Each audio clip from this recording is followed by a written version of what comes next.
Right, hopefully this works now.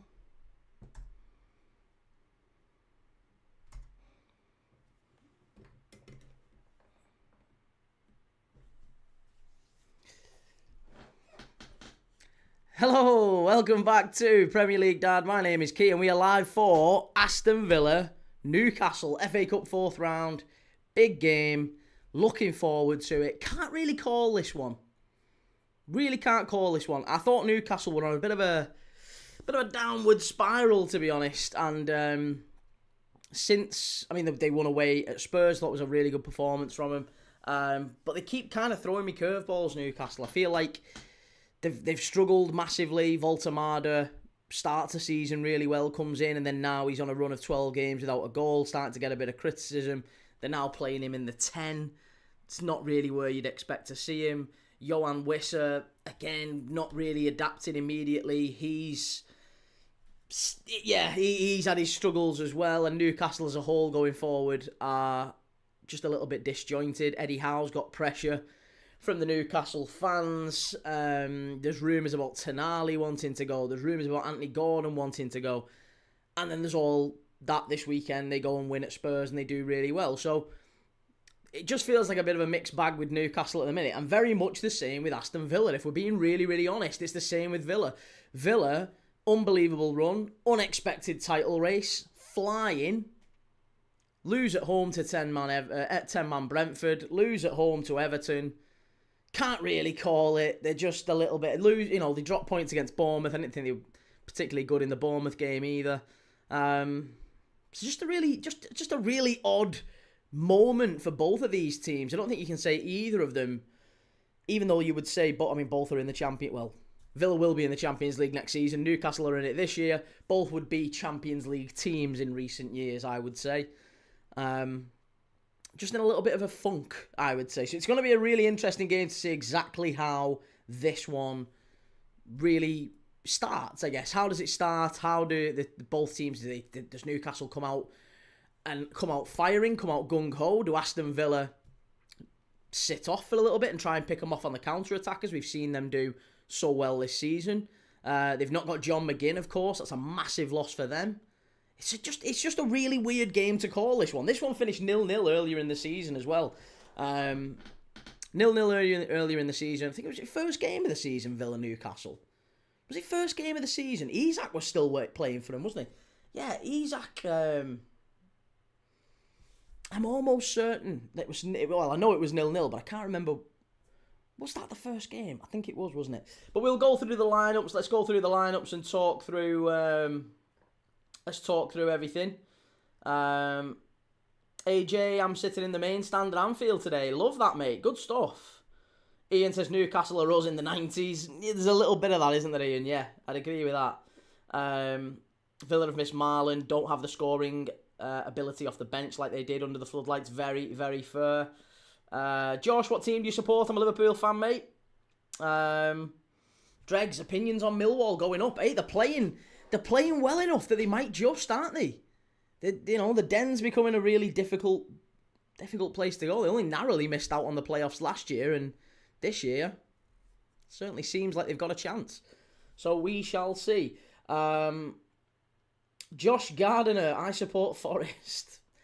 Well, Forest, how do you feel about Vitor Pereira coming in? I'm calling it. We're getting the automatics. There's a few teams in the Championship who could be getting the automatics. It's a lot who I would have thought would have been in and around there who just aren't. I mean, I called West Brom before the season started. One of the worst shouts ever, to be fair. West Brom have fallen off massively, and it's not really improved with Eric Ramsey coming in.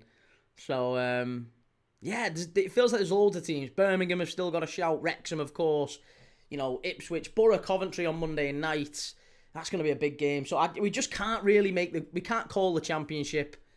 Can't call a lot of the things in the Premiership at the moment, whether it be relegation, title, top six, whatever it might be. You can't really nail your colours to the mast and be certain of anything, which is one of the reasons why we all love football, let's be honest. What are we saying? Sorry. Dregs 3 points behind second place Coventry and Borough playing next, so one of them will drop points. That's true enough, yeah.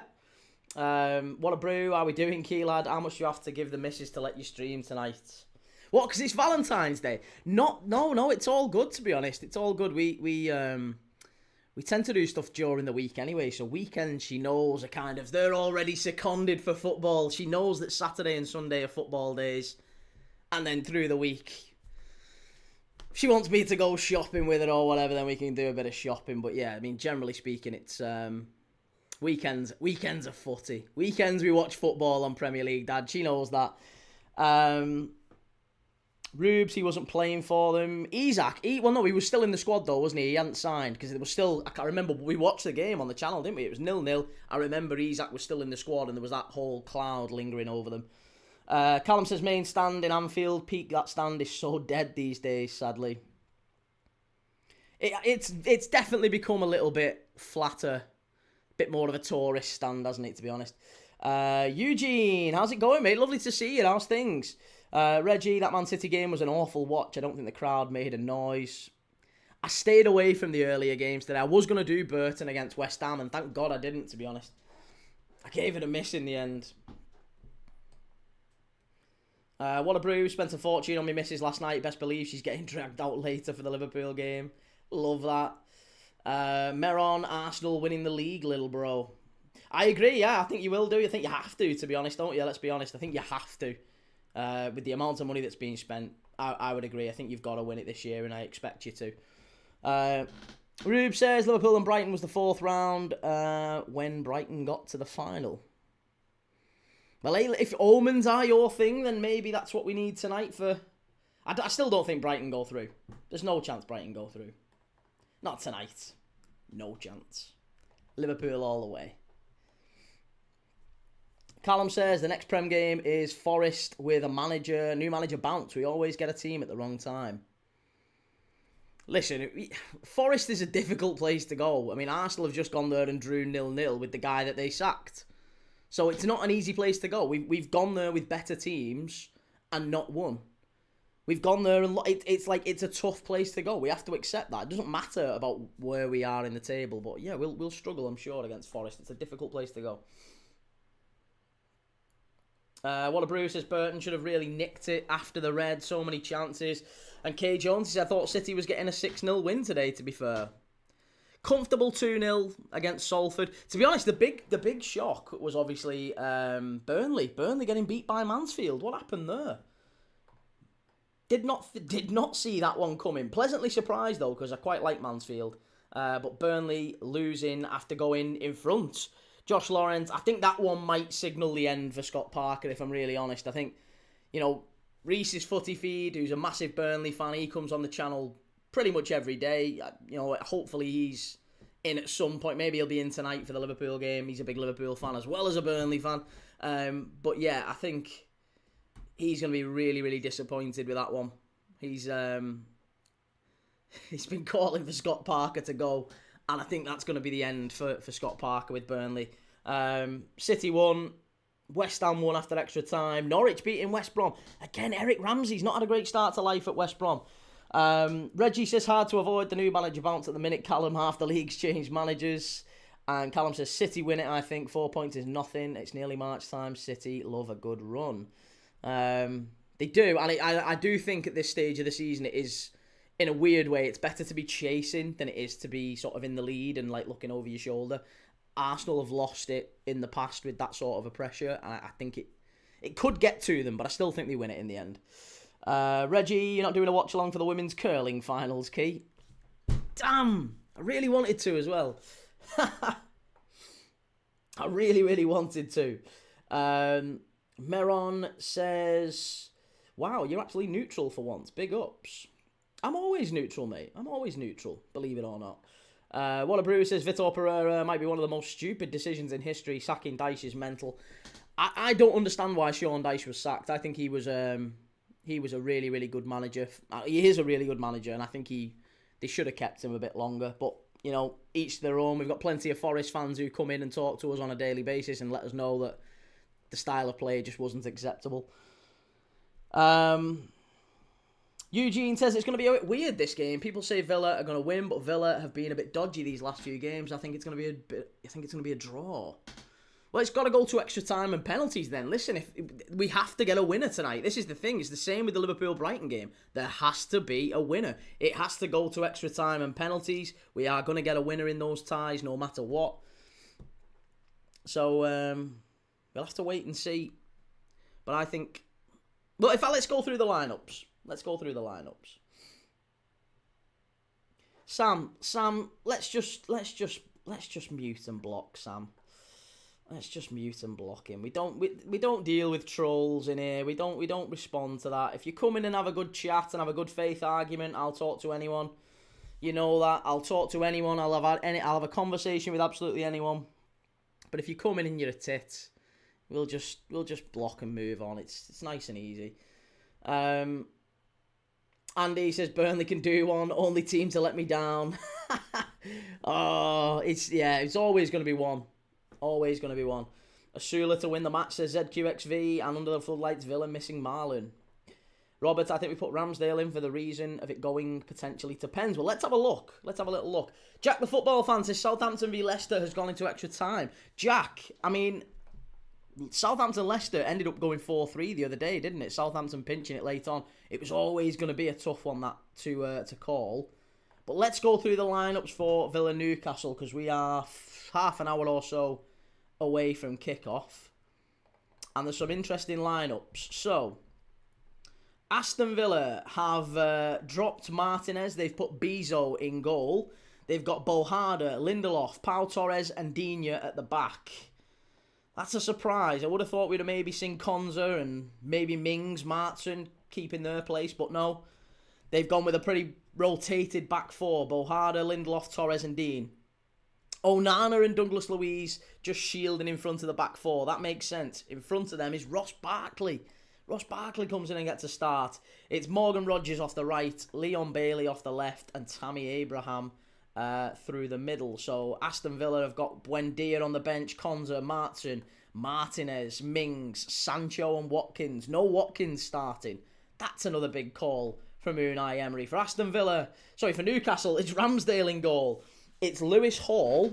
You can see all this on this side, by the way. If you're watching on YouTube, you can see it over here. But Lewis Hall in goal, Dan Burn, Malik Chow, Kieran Trippier at the back, Ramsey Tonali and Jacob Murphy in midfield with Asula, Voltemada and Barnes. I don't think it's going to line up necessarily like that. Asula off the right, possibly. Murphy a little bit deeper in the midfield. It looks like maybe they're going for a 4-4-2. Maybe he's gone full Mike Bassett. I think Eddie Howe's gone full Mike Bassett. Winter Olympics, Dad. Frederick says, I find it weird that managers don't get more time than they get. Fans need to stop blaming losses on managers. Absolutely agreed. And Frederick says, Ramsdale starting. That's great news for him. I mean, wasn't it always likely that Ramsdale would start? I mean, Nick Pope and John Ruddy are on the bench. I don't think either of them had a realistic prospect of them starting, do you? I don't know. I always feel like they were always going to give Ramsdale this one. Right, what we're saying, sorry. Meron says, without being biased, who is the best goalkeeper in the world right now at the moment? Best goalkeeper in the world right now at the moment? Probably Donnarumma. Yeah, probably Donnarumma at the minute. I think he's making a lot of big saves and I think he's done really well for City recently. But I mean, I don't know. For me, it's still Alisson Becker. I still can't look past Alisson Becker. I still think he's fantastic. And to be honest, he's playing in front of a defence that's plenty of cart horses in our defence at the minute. We can't defend for toffee. But he's still saving us week in, week out. So for me, I've never seen anyone better than Alisson Becker. So I'd still say Alisson Becker. But yeah, I mean, listen, there's lots of good keepers around now. Donnarumma for me would be the one. Courtois too, yeah. Courtois too, absolutely fair to say. I'd probably give Courtois a first shout, yeah. Ethan, good to see you, mate. How's it going? NUFC Murdoch, you a Villa fan? I'm not, mate. No, I'm a Liverpool fan, but this is what we do on this channel. We watch football every day. It's like a pub. It's like an everyday pub where every single day we watch live football. That's what we do on here every single day. We're watching Villa Newcastle right now. We're watching Liverpool Brighton straight after. Tomorrow we're watching Arsenal Wigan. And then we're watching Napoli against Roma. And then on Monday night, by the way, I was going to do, some people have said, are you going to do Coventry against Middlesbrough? I'm not going to do Coventry Borough, because I think the bigger interest is actually Girona against Barcelona. Barcelona getting smashed 4-0 the other night. Barcelona at the top of La Liga. It's a really interesting title race opening up in La Liga there. So yeah, I've decided we're going to watch Girona Barcelona on Monday night. Bit of Monday night football. So nice mix. We always do a mix of leagues and cups and everything on the channel. Just love watching footy. Puntaholic, is me saying Javi Simons is the best 10 in the league ban-worthy? Nothing is ban-worthy on this channel unless you're being mega disrespectful to the people in the chat or you're spamming. That's generally I have a very, very low tolerance, or very, very high tolerance, isn't it? It's the opposite. I have a very high tolerance for people in the chat. You can say generally what you want to say, as long as you're not being disrespectful or any of the isms, racist or ableist or phobic or any of that stuff. Generally speaking, you can, say what you want to say. Say what you want about me. It's water off a duck's back. Doesn't matter.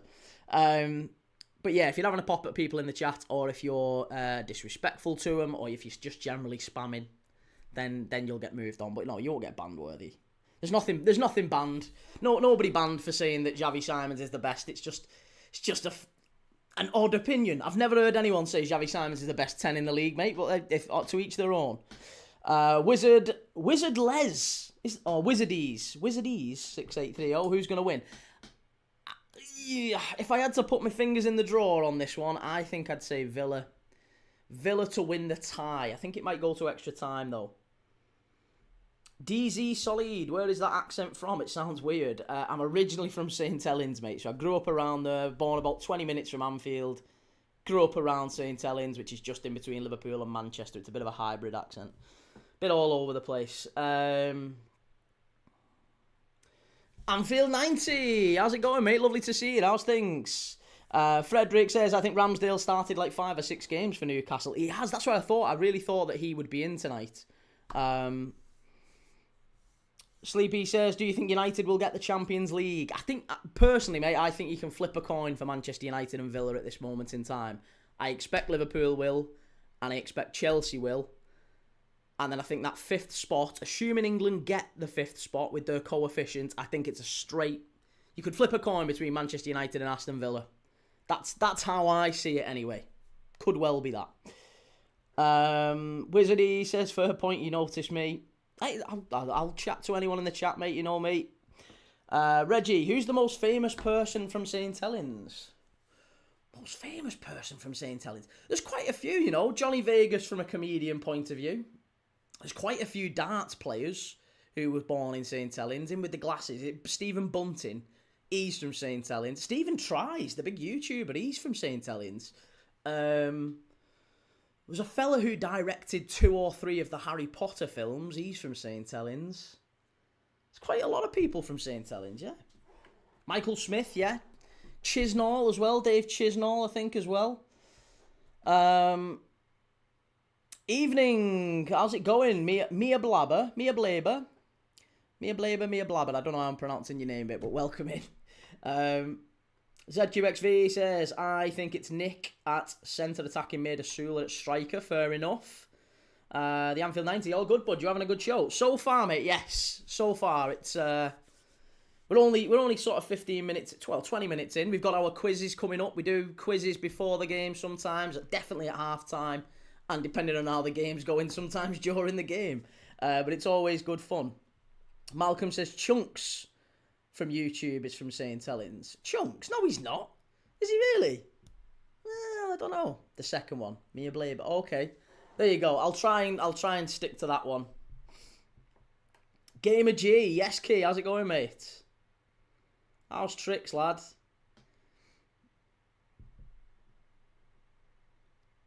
Couple of snooker lads from St Helens, I think. Well, we are that kind of town. Yeah, we are that kind of town. St Helens is very much darts and rugby. I mean, lots of rugby players, fantastic rugby players. Some of the best rugby league players you'll ever see from St Helens. I am loosely related to James Roby as well.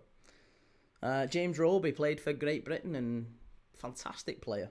very loosely related. I mean, to be fair, you could argue everyone's loosely related. It's insane tellings, but not in any insidious way. Who do you think wins the FA Cup? We was talking about this last night, mate. I honestly think that FA Cup tends to be... I feel like in recent years it's been the best team, hasn't it? But I genuinely believe this year we're going to get some rogue teams winning all the competitions, basically. Apart from the Premier League, it's going to be either City or Arsenal. But I think the FA Cup, the Europa League, the Conference League, the Champions League, I think they all get maybe newish winners that we've not seen win either for a long time or have never won before. Like, I genuinely think Arsenal... I've had a weird feeling about Arsenal in the Champions League all season, and I hate the idea of it, but I've got a weird feeling that they win it. Spurs, outside chance. I'm telling you, there's been worse teams win a Champions League than Spurs. We've already got to a final once, haven't they? So it wouldn't be a surprise if someone like Spurs or Arsenal were to win it. FA Cup, there's teams who are just on a bit of a weird run who could surprise a few. Yeah, I don't know. Wouldn't be terribly surprising if like an Aston Villa won the Europa League, of course. In the Conference League, you've got Palace, first season in Europe, Fiorentina. Maybe even Forest in the Europa League. Depends on Vitor Pereira. I'm telling you, new manager bounce can carry you for a while. So, I don't know. It's going to be some weird ones. Villa will get to the FA Cup final, I reckon. Newcastle to win the Champions League. Robert says Southampton winning 2-1. Rube says whoever wins the final will win the FA Cup. It's always been the same. Whoever wins the final will win the FA Cup. Probably, yeah. Odd one.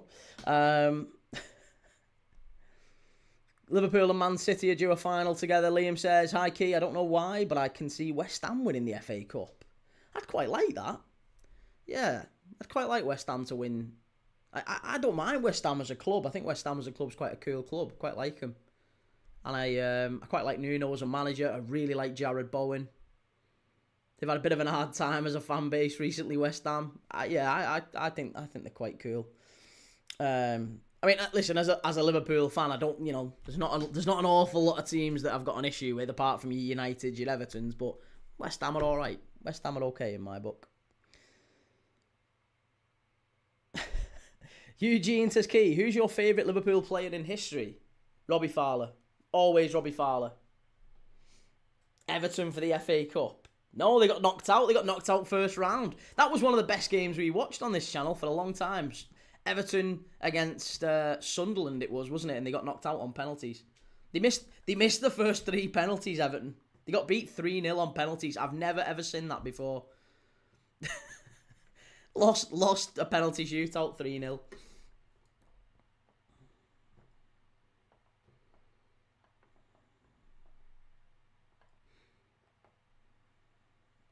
Jay Sakini, I have a feeling Wrexham will get far. Yeah. Wrexham doing okay. Good win against Ipswich last night. HK, good day y'all. How's it going? Lovely to see you. Listen, first question I want to ask everyone. We're going to make this part of our routine going forward on Premier League, Dad. Alan says Mansfield dominated Burnley. And LFC Jake, hello Key, how are you? I'm good, mate, thank you. How are you? First thing I want to go through today, and I want to get your answers in the chat. Make sure you get your answers in the chat. I want to do a combined 11 of these two teams tonight, right? It can only be involving the 11 that's on the pitch. Let's do a combined 11 of the two 11s on the pitch right now. Give me your combined 11s. Let me know what you're thinking. So I would go Bezo or Ramsdale. Bezo or Ramsdale. I'm going to go for... I actually quite like Bezo, but I think we'd have to say Ramsdale. I think he's a bit of a liability at times, but I'd go Ramsdale. If you want to check the lineups, you can see them over here on YouTube or Twitch. On TikTok, sadly, you've got a slightly different background. Trippier or Boharder. I think it's got to be Trips, hasn't it? Lindelof or Malik Chow. Again, I'd go Chow. Torres or Dan Burn. I think that's definitely Pau Torres. and Lewis Hall or Digne. I think it's definitely Lewis Hall. Into midfield, Jacob Ramsey or Onana. That's Onana. Tonali or Douglas Luiz. I think is Tonali. And then Barkley or Asula. I'd go Barkley. Or Barkley or Murphy. I'd still go Barkley. And then front three, Morgan Rogers or Asula, Murphy. Morgan Rogers. That's easy. Harvey Barnes or Leon Bailey. I'd go Barnes, and then it's Voltemada or Tammy Abraham. Voltemada for me. Get your answers in the chat. Who is it? What's your X1? What's your combined 11? For me, it's Ramsdale, Trippier, Chow, Pau Torres, Lewis Hall, Onana, Tonali, Barkley, Rogers, Barnes, Voltemada. So, 1, 2, 3, 4, 5, 6, 7 to Newcastle, 4 to Villa. So, on paper, I probably would have gone for a Newcastle win, but I really do think Villa overall will pinch the tie in the end.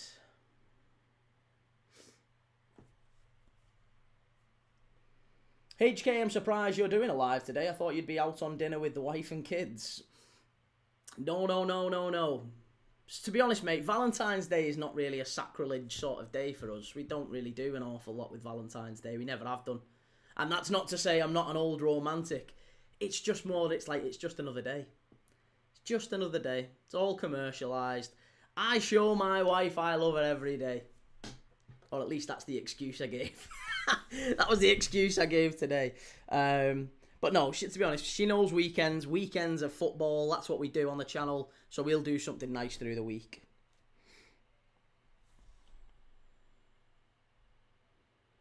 I've got the same as you. Nice. I'd even take Burn over Torres.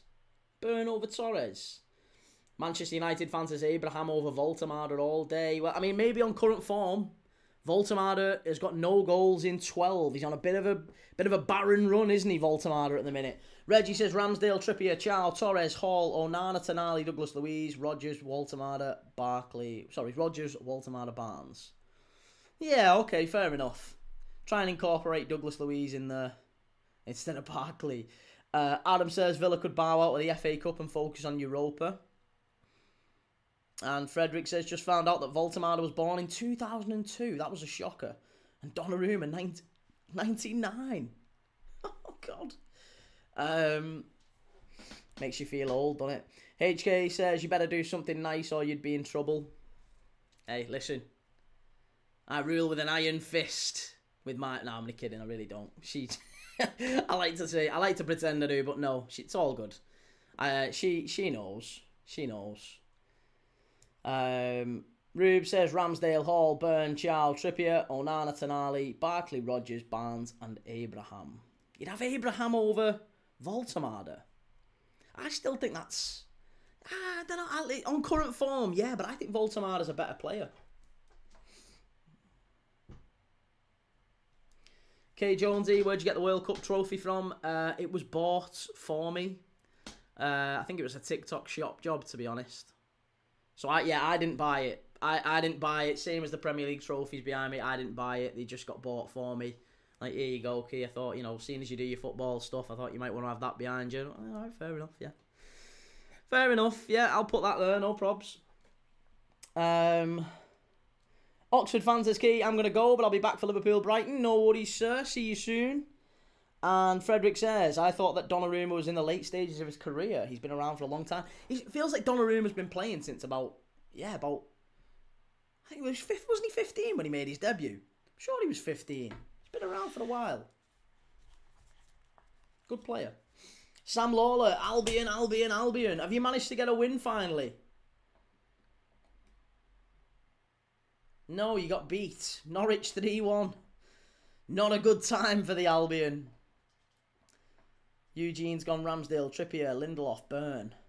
Lindelof and Burn centre-back over Pau Torres and Chow. That's interesting. HK Key, did you ever think of collabs with some other content creators? Yes, I did, mate, yeah. I've reached out to a few. A few have said they're very interested. A few have said they're a little bit up the wall at the minute, so maybe it'd be something that they do sporadically, but they can't do it like right now. They couldn't commit to do it like this week or next week, but they could probably do something in maybe a few weeks' time. So that's good. It's just to kind of get everyone's availability and whether they'd even be interested in it. But yeah, there's some really cool content creators that have said they'd love to get involved and do something. I think it'd be a good laugh. Yeah, just general, like, just a general look at the whole Premier League. It just feels like every football content channel is at the minute focused so heavily on the top six, and there's a whole other league that is there that everyone is talking about. And I'd like to talk about the Championship. I'd like to talk about European football on that as well. You know, as you know, on this channel we cover an awful lot of European football.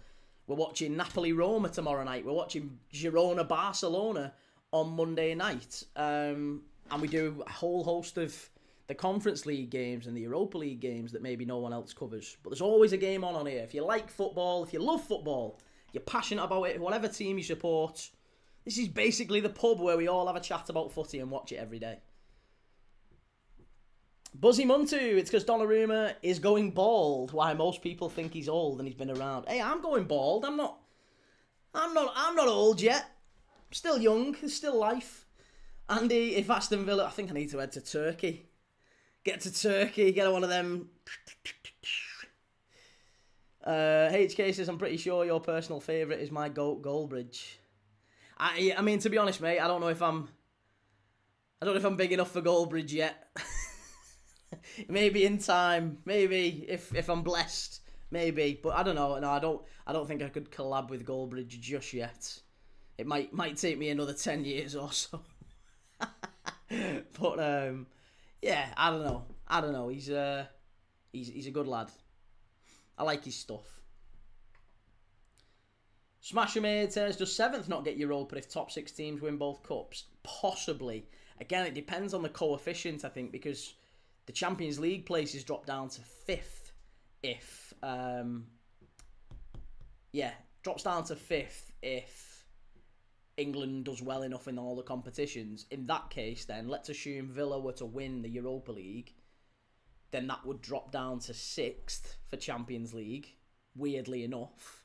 That means the top 6 would get Champions League, I think. Although no, because you can only have a maximum of 6 teams in it, can't you? So if Villa were to finish outside the Champions League places and win it, yeah, we'd need Villa to win the Europa League and finish like 6th for that. And in theory, Forest or Palace could win the Conference League / Europa League. Imagine Forest in the Champions League next season. Imagine that.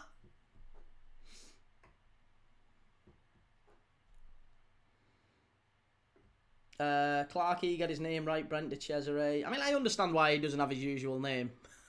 I can understand why he might change it to something a bit more generic.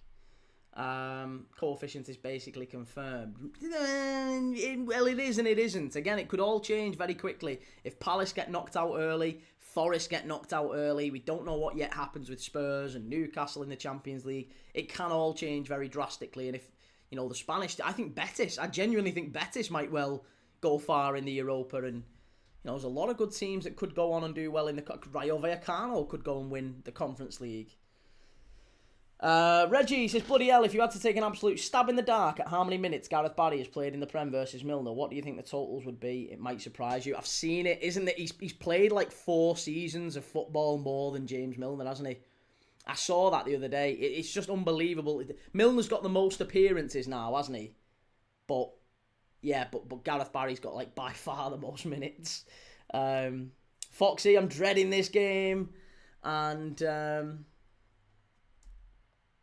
Adam says, I remember Milner making his debut for Leeds. Shane Brighton are trying to take Gareth Barry's record through cheap substitution appearances.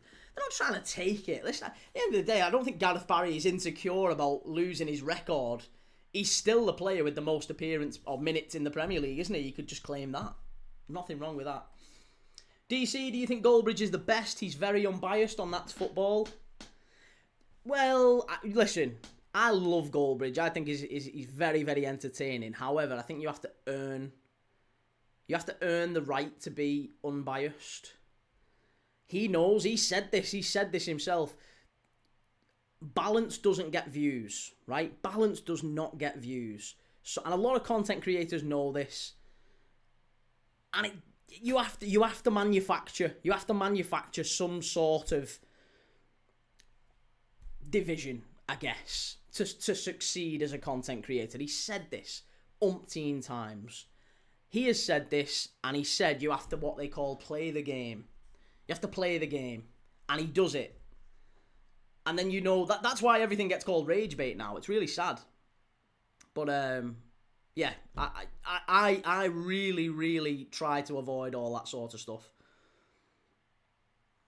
Certainly don't deliberately manufacture, but you probably veer into a little bit of excessiveness from time to time, even if you don't mean to.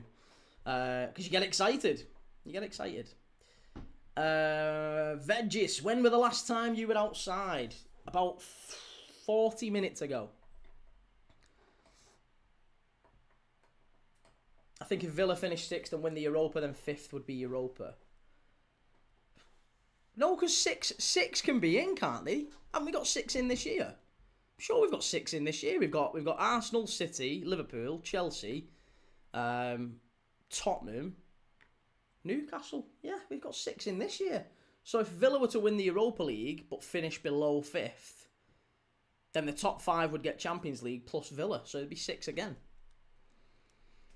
HK, with how the Champions League is going for now, I think the Champions League will have 5 spots, which will mostly be City, Arsenal, United, Villa, and then one of Chelsea or Liverpool. I think it's the opposite way around. I think Chelsea and Liverpool are almost certainly going to get in it. I can't see Chelsea, Liverpool not qualifying in the top 5, but then it's a straight choice between Villa and United. You could flip a coin with those two. Ollie, what are you doing Monday night? Is that an offer, Ollie? I'm doing Barcelona, mate. I'm doing Barcelona. I think with the way Barcelona have been playing recently, the 4-0 defeat against Atletico Madrid, they've got to bounce back from it. The title race in Spain is getting really interesting.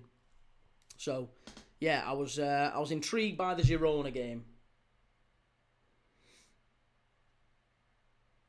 Spurs transfer news. Thoughts on Spurs' new manager?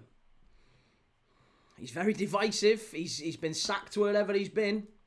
What do you think, more importantly? That's the main question for a Spurs fan. What is the most important thing you're looking for from this new manager? Eugene says, Key, do you think the United Strands her challenge is going into next season? Yes, I do. Yeah, categorically it's going into next season. I don't think United win 5 games in a row between now and the end of the season. No chance. 0 chance. He is going to be doing that next Christmas. I'm telling you, that's still going on by Christmas. I think he'll shave it for charity in the summer, to be honest. He can't shit out of it now. The guy's made, apparently, again, I don't know how true this is. Allegedly, I'll say allegedly, but the rumours are that he's made like £500,000 from it. He's bought him an house and everything, like, fair play. Ben says Rooney should be banned off TV until he apologises to the United Strand. I thought that was really distasteful from Rooney, but then again, I've thought pretty much everything the guy's done and said in his career is distasteful.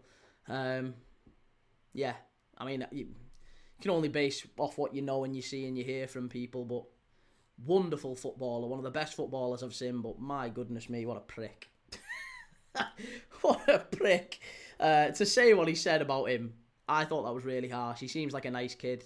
Seems like a really genuine, sincere guy, the United Strand. And I don't know him. I've never spoke to him, but fair play to him. Like, he's made whatever it is, 1 million odd followers, and he's got this whole challenge, and everyone's dead engaged and invested in it. And that's like more power to him. Good lad. Well done. I love that. Good lad. Smash Mermaid says Rooney's not worth listening to. Great player, but he doesn't have a lot going on up there. I just don't think what he said was particularly nice. And to be honest, Matthias Cunha said exactly the same, didn't he? Matthias Cunha was the same the other day. He said, yeah, we don't think it's very cool what he's doing. All right, mate. You're playing football, like, for a living. You're doing this is your dream, and you're living it, and you're getting paid it. Like, why have you got to be such a miserable pleb? It just feels like these footballers are such crybaby little bellwhiffs all of a sudden. Just relax. Like, the guys, it doesn't impact you on the pitch at all. It doesn't impact you at all doing your job. Doesn't impact you in the slightest. Sir, how's it going? How's it going, Hussein? And HK says, don't really hate the United Strand guy, but he certainly has made our good run of 13 off 15 points with City, Arsenal and Tottenham, which I think is a success for how we were pre-Carrick. But he certainly has made our good run off look poor. Oh, right, because we drew with West Ham. I don't think he's made it look poor.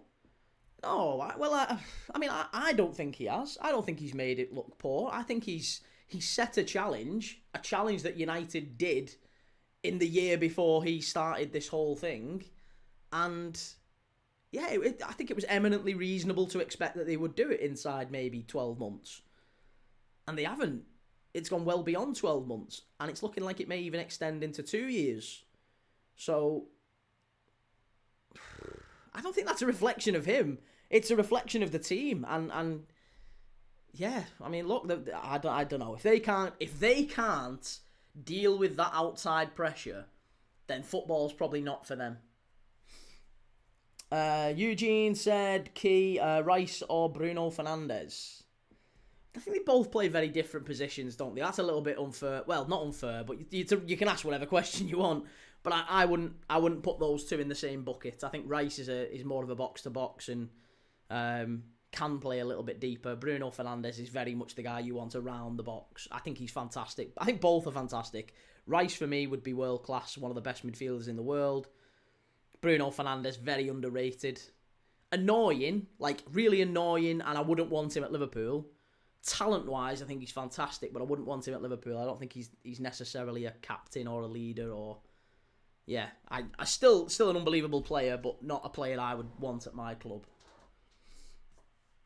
If I could only have one, though, if you said you can either have one of Rice or Fernandes, who would you want at your club? It would be Declan Rice every single day of the week. Decode says, bloke wanted to quit, but his friends were pressuring, trying hard to force him to continue for more clout and money, for his health. Football is football. His health? Reggie says his health. He's only growing his barnet out. Yeah, well, is he really affecting his health? Maybe all the pressure and the stuff that comes with being... I mean, I'd probably never be as big as 1 million followers, but the guy's got a much bigger audience than I could ever hope to have. But, like, how you deal with that, I don't know. Maybe it's incredibly difficult for someone who's never dealt with that before. Maybe it has affected his mental health. I don't know. Maybe it has. I'm sure it has to some extent. HK says, should we quickly do a Liverpool Man U combined team right now? I wouldn't do it right this second, no. Let's focus on Villa Newcastle because we're right near kickoff.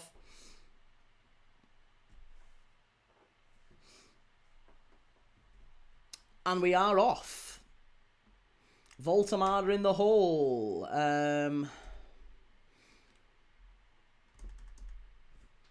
Newcastle in the light green. Is it light green? Saudi Arabia green.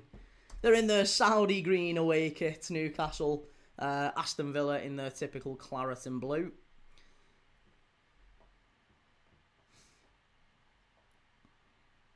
Be Yourself Dylan says, having millions can make you feel uncomfortable sometimes, in my opinion, as I've experienced it. Yeah, well, I was going to say, I can imagine the intensity and stuff like that. You can get people who don't necessarily respect boundaries and things like that. Frederick says, Oliver Kahn or R9? At the time they were around, obviously it was R9. Oliver Kahn was a great goalkeeper, though. That's a penalty, is it? Oh, I tell you what. Something telling me the way that he was leaning in there. Lewis Hall went down.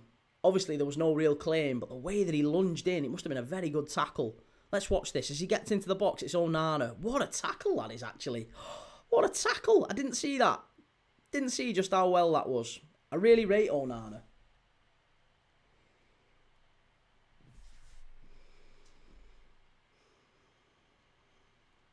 Decode says, he looked broken. He didn't respond at all. Only his friends kept chatting about continuing instead of being actual friends. But what do his friends gain from it? His friends don't gain anything from it. I don't think he's got a profit share going on with them, has he? The only thing they really get from it is saying we're friends with being, with the United Strand guy. But again, it's a difficult thing that he's got to carry it on. I wouldn't like to have an absolute barnet like that over summer, especially living in Spain as well. Does he live like near Valencia or something like that? I'm sure he lives southern Spain, and it's very, very hot in Spain, and having a barnet like that, not great. MCF, do you like MK Dons? They're alright, yeah, I don't mind MK Dons. HK says the lad gets too much hate. Do you know what, though? It is just how it is. Sadly, that is just how it is. It's not how it should be, but it's just how it is. People will give you stick. And you have to let it not bother you. We get it in here. Everyone who's been on this channel knows we get stick. It's very quick. You just deal with it very quickly. Doesn't bother me one jot. Water off a duck's back. We just block, mute, move on. That's it.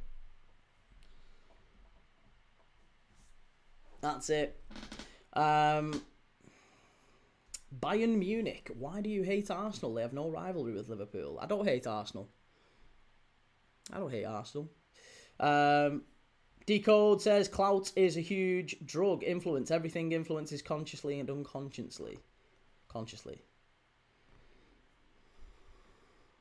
I know, but some people don't like it. Some people you get. Again, how many people? What's his name? Jake, the fella off BT Sport, TNT Sport. Jake. Forget his surname now, but he was talking about it the other day and saying everyone craves what they've not got. That's a foul, ref. Everyone craves what they've not got. Some people who are, he knows celebrities who would give anything to be anonymous, and he knows just mundane, everyday people who would crave celebrity and, being recognised. It's not a walk in the park, and everyone wants what they've not got.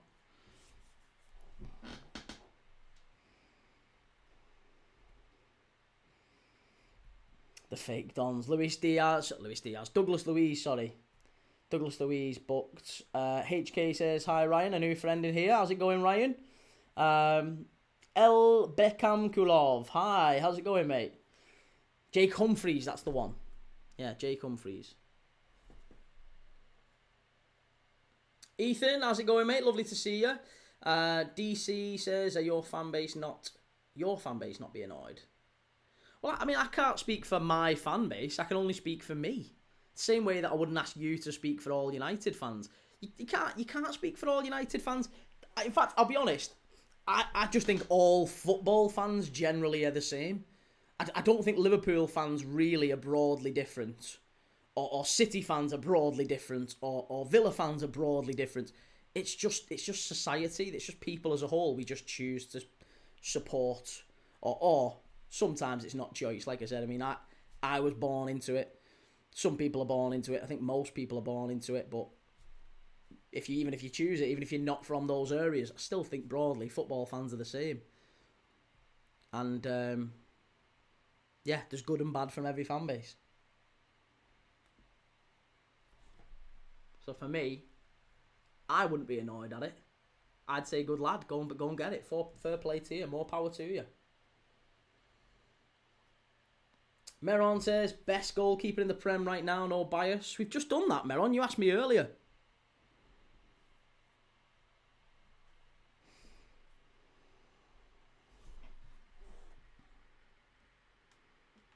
Decode says, yes, but remember how many stars had friends and family change? Instead of friends, family, they became leeches, wanting to be part of the fame, influence and money. I know, but then that's how you know they're not real friends and family.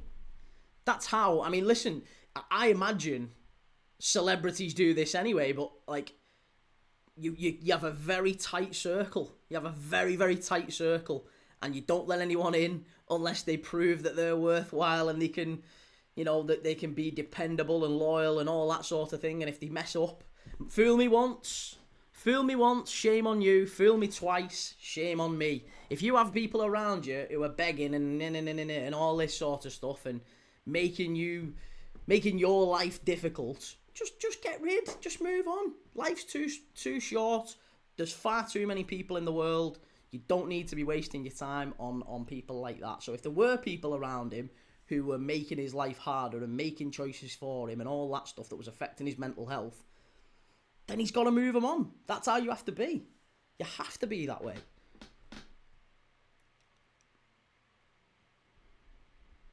And to be honest, I say that as someone who's tried to help people in the past, and you get burned. You get burned. It's surely better to have a group of people who you know you can count on, and that's your group of people. And if someone wants to be in that group, then they've got to work very hard to get in it.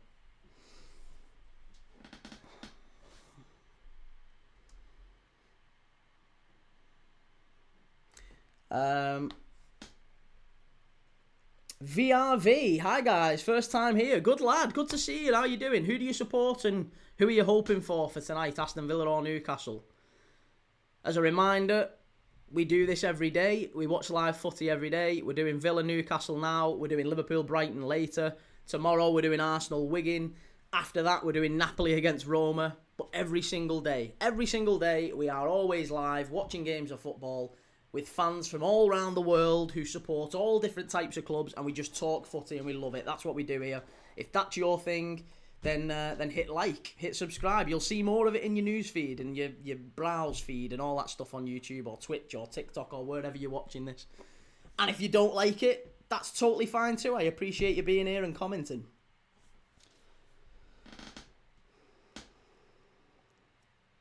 Decode says, easy to say that's how you know they're not, but if you love your family and friends, it's not easy to deal or cope. Love and relationships are just not just words. No, they're not just words. They're actions. And if someone's being a prick, you move them out. You move them out. That's it. Gone. Gone. And I say that as someone who, there's people very, very close to me who haven't had relationships with really close family members because they've made their life harder. So yes, blood is thicker than water, but if someone is making your life harder, then don't spend time with that person anymore. I'm not saying it's easy, but you've got to cut them out for your own sanity. If someone is making your life harder, life is short, then you don't need to deal with that anymore.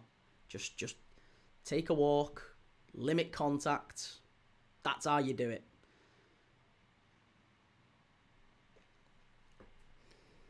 Three-star, good to see you, mate. Brady says, are you watching the real game tonight? Or should I ask you hate watching my team tonight? No, mate, I'm watching Liverpool-Brighton. Liverpool-Brighton tonight.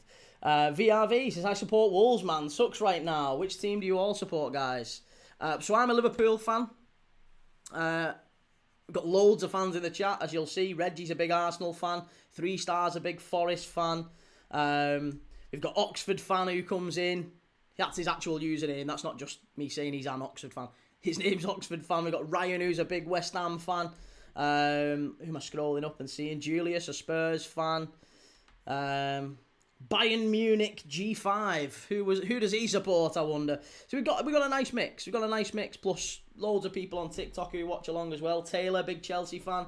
DC says, what channel is Liverpool and Brighton on? I think it's on this one. Oh, no, BBC this one now. So TNT, I think, Liverpool Brighton. TNT. What a brew says, do you think Barnes has a shout for the World Cup? I think he's been solid all season. We were talking about this last night. Harvey Barnes. Like, England have got a real gap on that left side, haven't they? Here's Luca Dean. Ball in for Villa. Far post. Good claim, that. Easy claim from Ramsdale. Yeah, it's that left side's a real problem for England. And it feels like maybe once you get past... Like, you've got Gordon, you've got Rashford, maybe Barnes, and then you're kind of foisting people out there that shouldn't be out there, like Madueke. He can play on the left, but he's not on the left, is he? He's not a left winger, Madueke. He's a right winger that can play on the left. Jared Bowen, he's a right winger that can play on the left. You could maybe try and put someone like Cole Palmer out there or Saka out there, but again, it's not where they play. I think you have to be very, very clear about... I would want to see every player playing in their natural position. So for me, England should be starting Rashford or Gordon on that left-hand side. Even though I don't think either have had particularly a great couple of years. Rashford's done better at Barcelona, admittedly.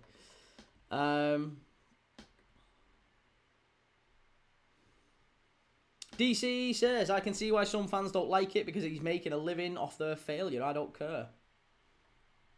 Well, do you know what? I know he's making a living off it, but is that not exactly what Mark Goldbridge is doing? What Stretford Paddock are doing? What people have accused AFTV of doing that for years, haven't they? That you make a living off that club's misery, or whatever it may be. Like it maybe doesn't apply here. Maybe that was the flaw in starting Premier League dad. We're kind of club agnostic. We're not one specific club. We watch everyone and anyone, and we just love talking and watching footy. So, yeah, I mean, we're watching Arsenal some nights. We're watching Liverpool some other nights. We're watching Villa right now. Changes every week. But yeah, every fan channel gets accused that at some point, don't they? Forest Fan TV, I'm sure he's been accused of making loads of money off the fact that Forest are playing poorly. It does happen at some times, and you just got to deal with that fact, I guess.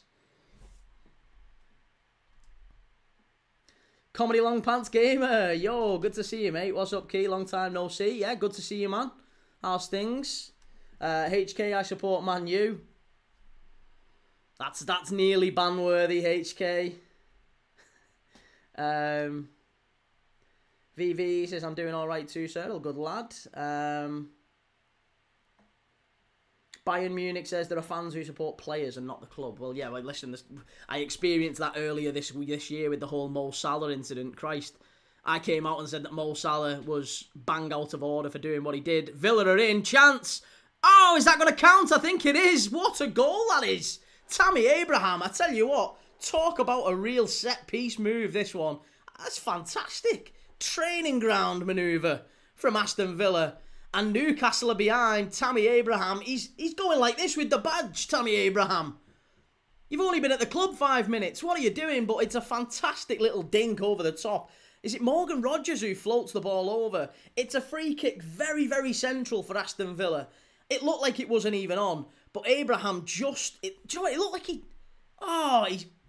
I tell you what, if there's VAR, that's offside. But I don't think there is VAR in this round.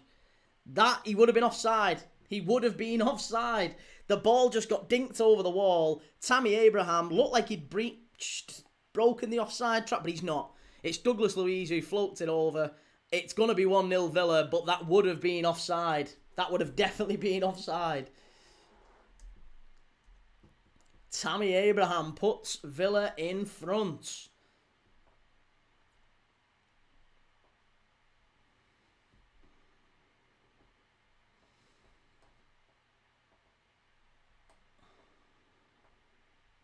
What a Brew says, does VAR come in a certain round or when certain teams are out? It comes in a certain round. I think the 5th round of the FA Cup. So the next round is when VAR has to come in from that point. VR says, I'm already sweating over the Arsenal game. Do you know what though, mate? You did really well against Arsenal at the Emirates, didn't you? You were, for me, deserving of a point in that game.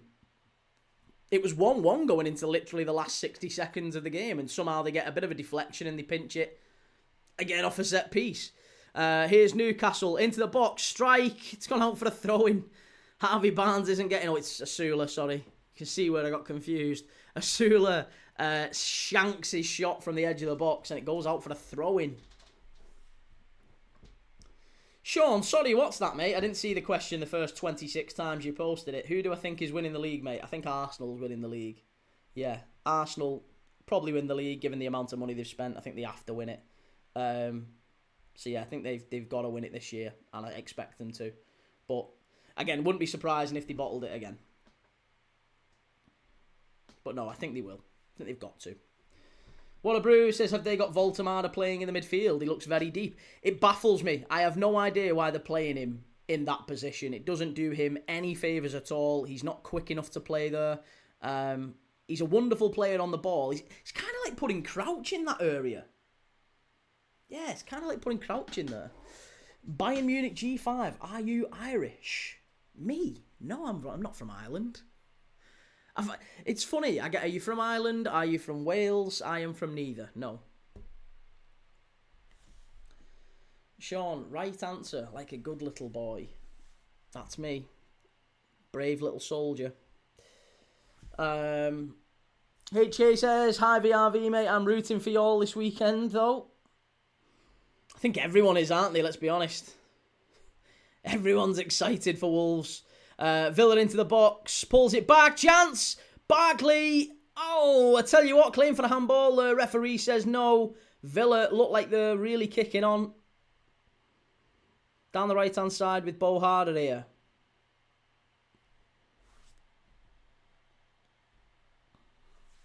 Ronnie says, gives me Ten Hag vibes, having a striker in a 10.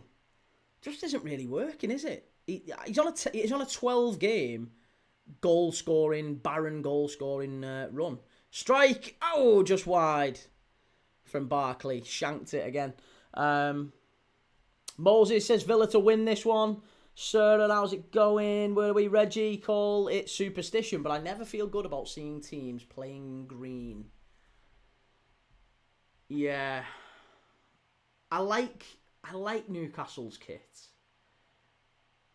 But it always feels like that, yeah, you blend into the pitch a little bit, don't you? So I always wonder peripherally. Is that a word, peripherally? In the peripheral vision. I always wonder if you can actually see if your teammate's bombing on there on the right-hand side, if they're literally blending into the grass. Decode says, with Saudi League owners, will Saudi League owners, the owners gave up on NUFC, just goes to show that oil state interests are just political interests in the end. I think they found maybe that the Premier League rules around spending were a lot more restrictive than perhaps they would have liked.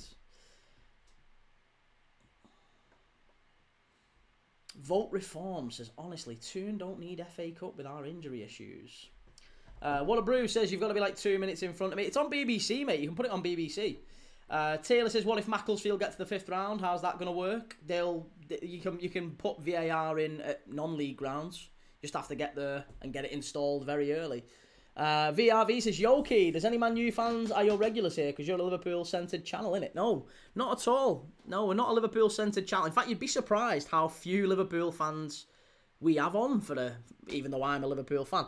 We have probably as many Liverpool fans as we do Everton fans in the chat who come on regularly. But we've got Wolves fans, we've got we've got loads of fans, different Notts County fans, we've got Villa fans, we've got loads of Newcastle fans.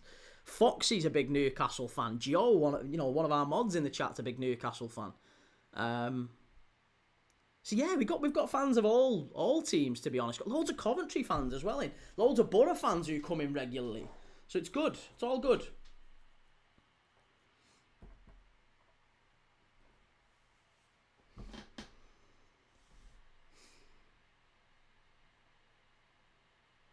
Callum, no, Sarah's a red as well. Sarah's a red. Kieran says, what's the schedule for tomorrow, mate? Schedule for tomorrow, have I not put that on? Schedule for tomorrow is Arsenal Wigan, followed by Napoli and Roma. Ball pulled back. DC says, well, you have that Jonathan Morley that comes in. Nah, we don't have Jonathan Morley has only come in once, and I don't think he'll be coming in again because he got a bit of a. I mean, to each their own, whatever. But yeah, he came in spouting nonsense about Arne Slot, and he got very quickly told what for. Dortmund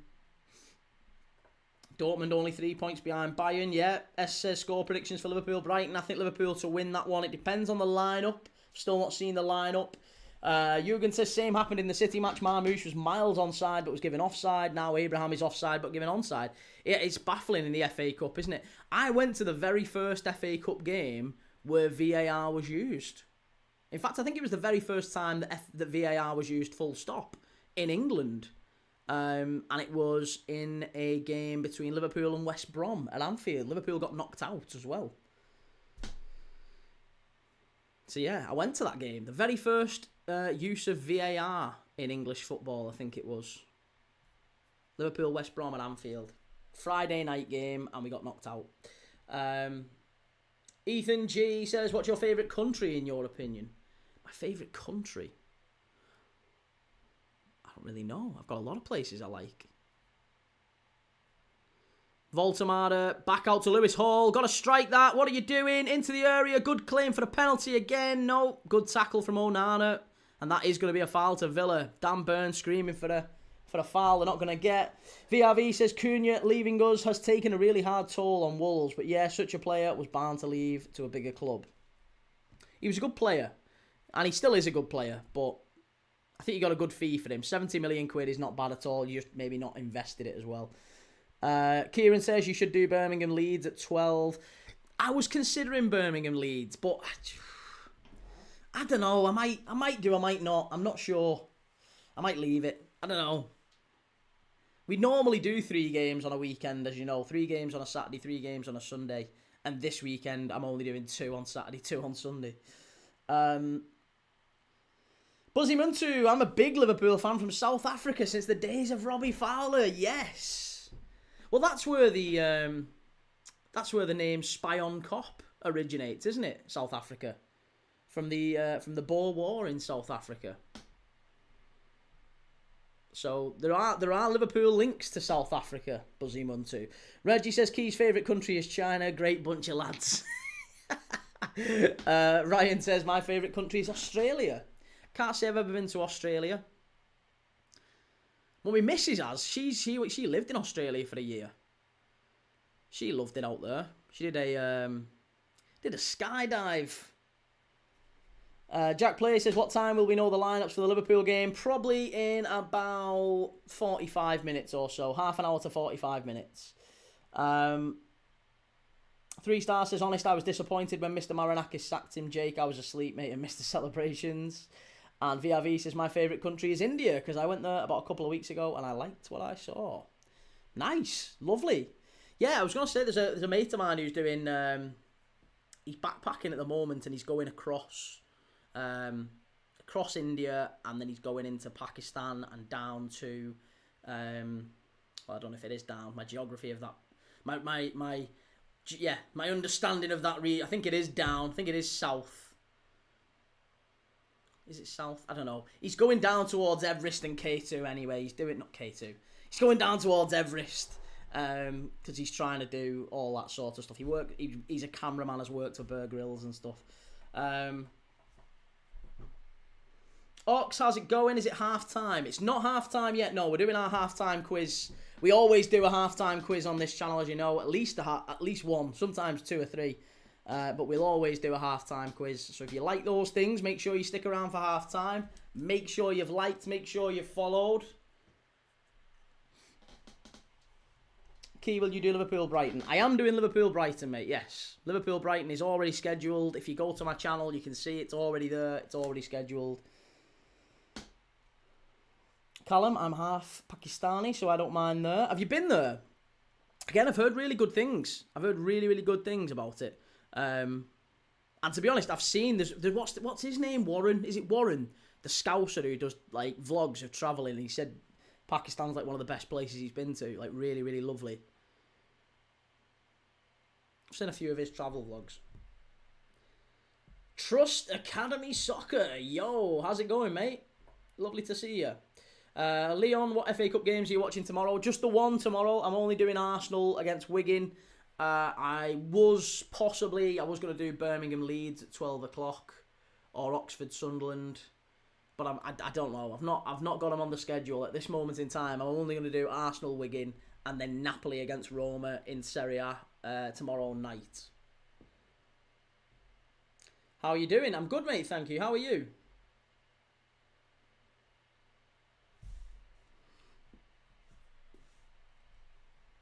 VRV, I'm from Greece. Moved to England when I was like 12. I was in Greece last year. Wonderful country. Oh no, it wasn't last year. It was the year before. It's 2024. Still think I'm in 2025. Yeah, Greece, beautiful country. We was in Lindos. We went to Lindos. Best beach I've ever been to, that. In the whole world. Been all over the place. Lindos in Greece is the best beach.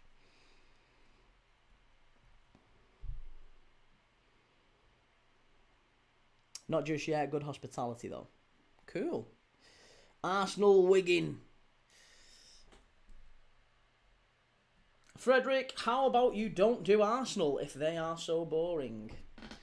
To be honest, there's not really an awful lot else on. And I'm rooting for Wigan. I'm hoping Wigan Wigan are maybe my second team. I quite like Wigan.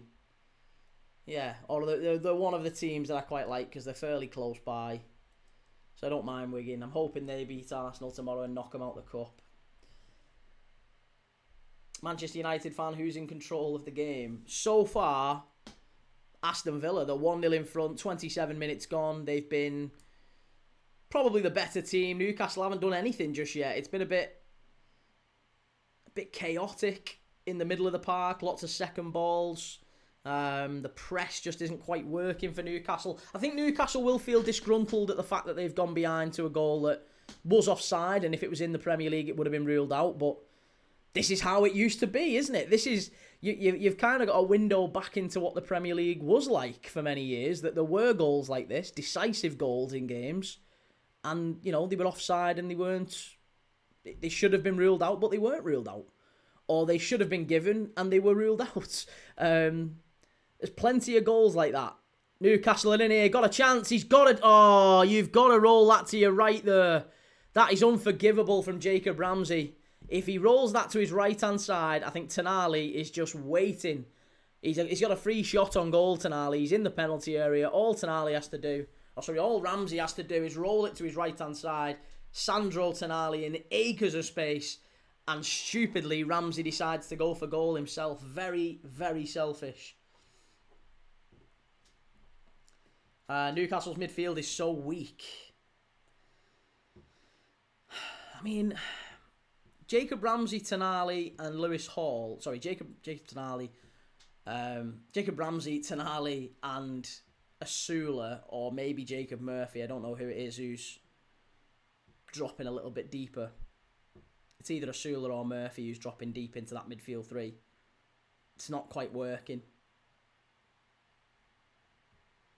And again, Villa are missing their best midfielder in John McGinn, aren't they? So it's not necessarily like it's... I know Bruno's out for a long time now. Comedy Long Pants Gamer says, everyone when Thomas Frank was sacked. Lads, it's Tottenham. I still think they might regret that, you know. VRV says there's some real diversity in here, Sarah. Good to know.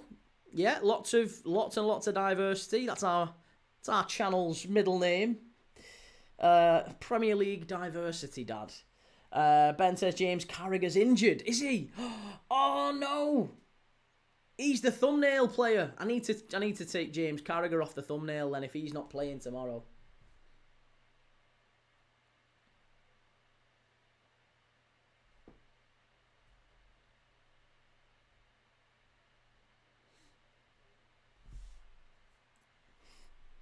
Daniel Bennett, I'm a Birmingham City fan. Birmingham flying in the Championship at the moment. Do you think you've got a chance of making the playoffs, mate? Premier League Diversidad. Sounds a bit Spanish, that, doesn't it? Callum says, is there any animosity between Everton and City fans near UK? No, not really. Not really. Claim for the penalty there. No, goal kick. Barnes ain't happy. Bohada with a bit of a dive in on Harvey Barnes, but he's not getting the penalty. He's definitely onside. It's a good ball over the top from Lewis Hall, who has kind of inverted, if anything. Lewis Hall is playing a lot further, a lot more infield, a lot central. Let's just see if this is a penalty. Barnes into the box. Well, I tell you what, that's a penalty for me. If VAR, that Newcastle have now been done twice in this game. I'll say that, and I'm not a Liverpool fan. I'm not a Newcastle fan, I'm a Liverpool fan. But I'll tell you this, they've been absolutely done twice in this game now, Newcastle. Twice in this game. The first goal shouldn't stand. Tammy Abraham was offside, clear as day. He was definitely offside. And then Newcastle should have had a penalty.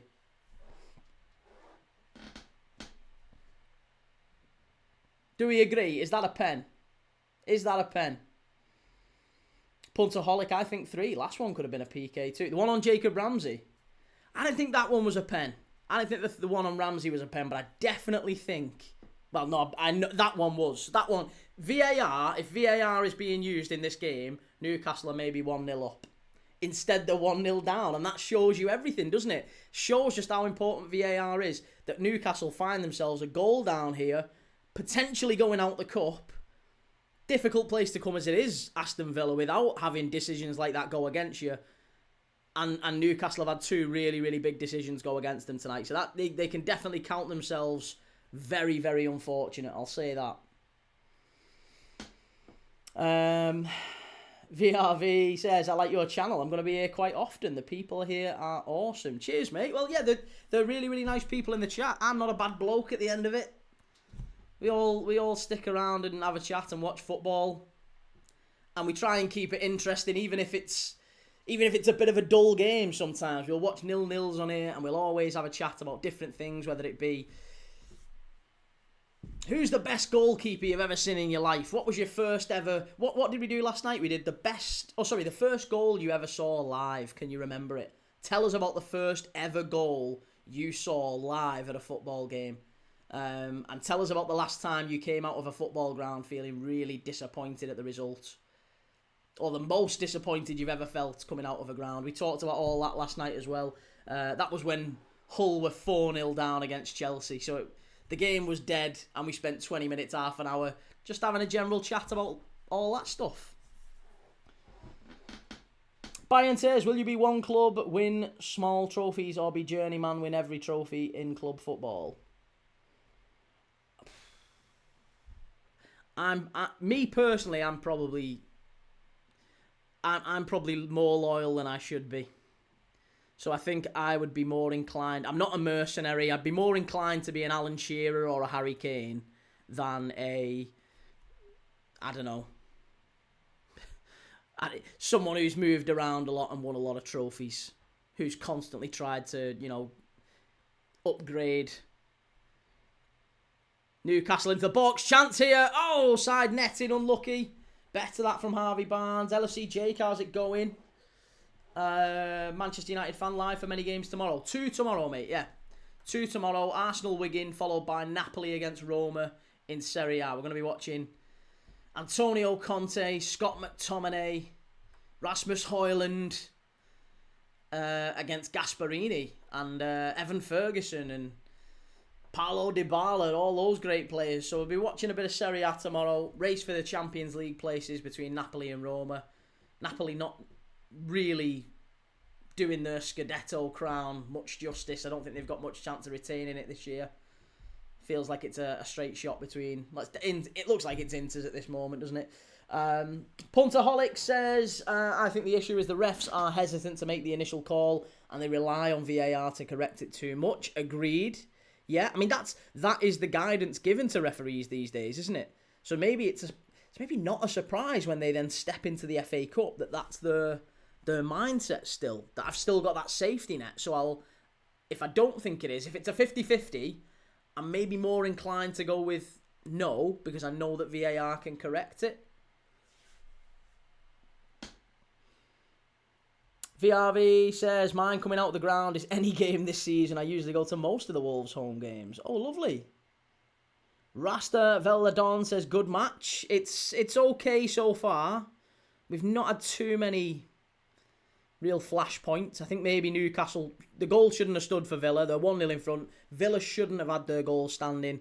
And personally, again, some people have got a different view on it. I think Newcastle should have had a penalty as well. Harvey Barnes was chopped down. Is Ferguson still injured? I think he should be back for tomorrow, shouldn't he? I think so. I don't know.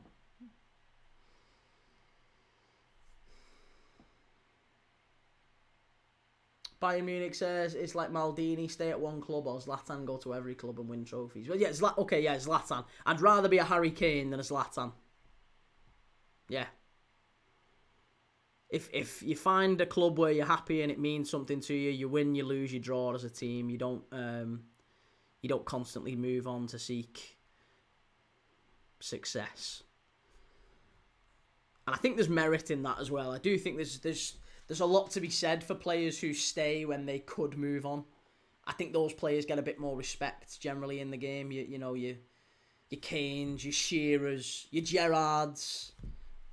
They get a lot. Totti as well. Look at Totti. Totti gets a lot of respect in Italy as well. He could have moved on, chose not to. Brady says, how do you think Lookman is getting on since joining Atleti? I mean, he was dreadful on his debut. We watched Atletico Madrid against Betis on this channel, and he was awful. He managed to get his goal in the end, but he was awful. And then I saw that he scored again the other night, so yeah, he's done okay. He's not been a bad signing so far. Raheem Sterling too, yeah. Not many Liverpool fans like Raheem Sterling. Like Son, yeah. Heung-min Son's another one, Jake. Good shout. Strike over the bar from Villa. Good effort from Douglas Luiz. About 30 yards out, just over the crossbar. I think Trippier... Was it Trippier closing him? No. It was Ramsey. Went out to close him, and Ramsdale... Do you know what, actually? It didn't. It was well over.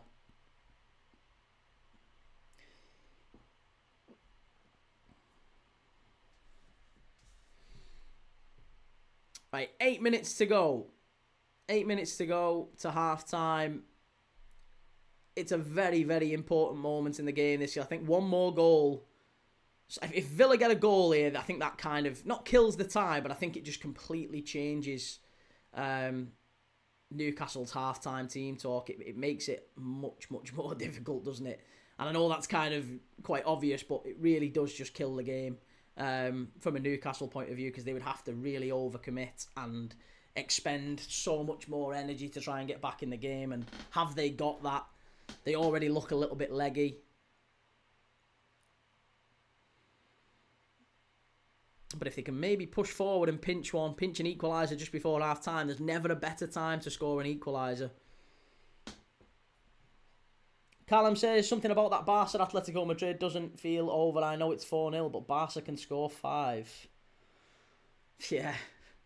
They've got it in them. They've certainly got it in them. Jacob Ramsey against his former club. Yeah. Jacob Ramsey, 2-time Villa Young Player of the Year.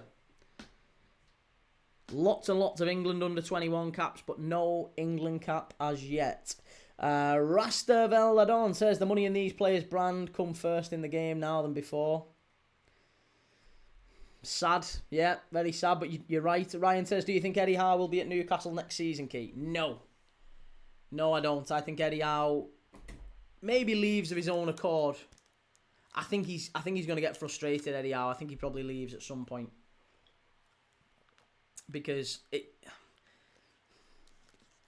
maybe there's a ceiling to where Newcastle can go. Is that fair to say? Do you think there's a ceiling to where Newcastle can get to without massive investment? Like, they're owned by Saudi, but they don't really seem to have that level of investment that they can just throw in and plough into the club. The Premier League rules and regulations seem to prohibit that. And that's a big frustration for Newcastle, isn't it? That, oh, well, you let City do it. You let City spend as much as they want. Why can't we go and spend £1 billion in one summer window so we can just make 11 better players or whatever? That just doesn't seem to be possible anymore, and therefore the Saudi ownership is maybe not meaningless, but it's less likely to bear fruit. Newcastle now down the right-hand side. Murphy, terrible from Murphy. Only as far as Trippier. Trippier back to Tonali. Gotta be a better ball in this time. Voltemada is at least getting into the box. And now he's coming out of the box. Mate, what are you doing? You're the centre forward. We need you in the middle. I can't understand why they've got the big, tall centre forward who's a wonderful finisher. We saw that early part of the season. And they're playing him. Look how deep he is. He's here on the ball now. He's closer to the halfway line than the penalty area. That is not where you want Voltemada. That is not where you want him. That's a naughty tackle, that from Luca Dean. Definite yellow card from Luca Dean. It's definitely a yellow card. No question.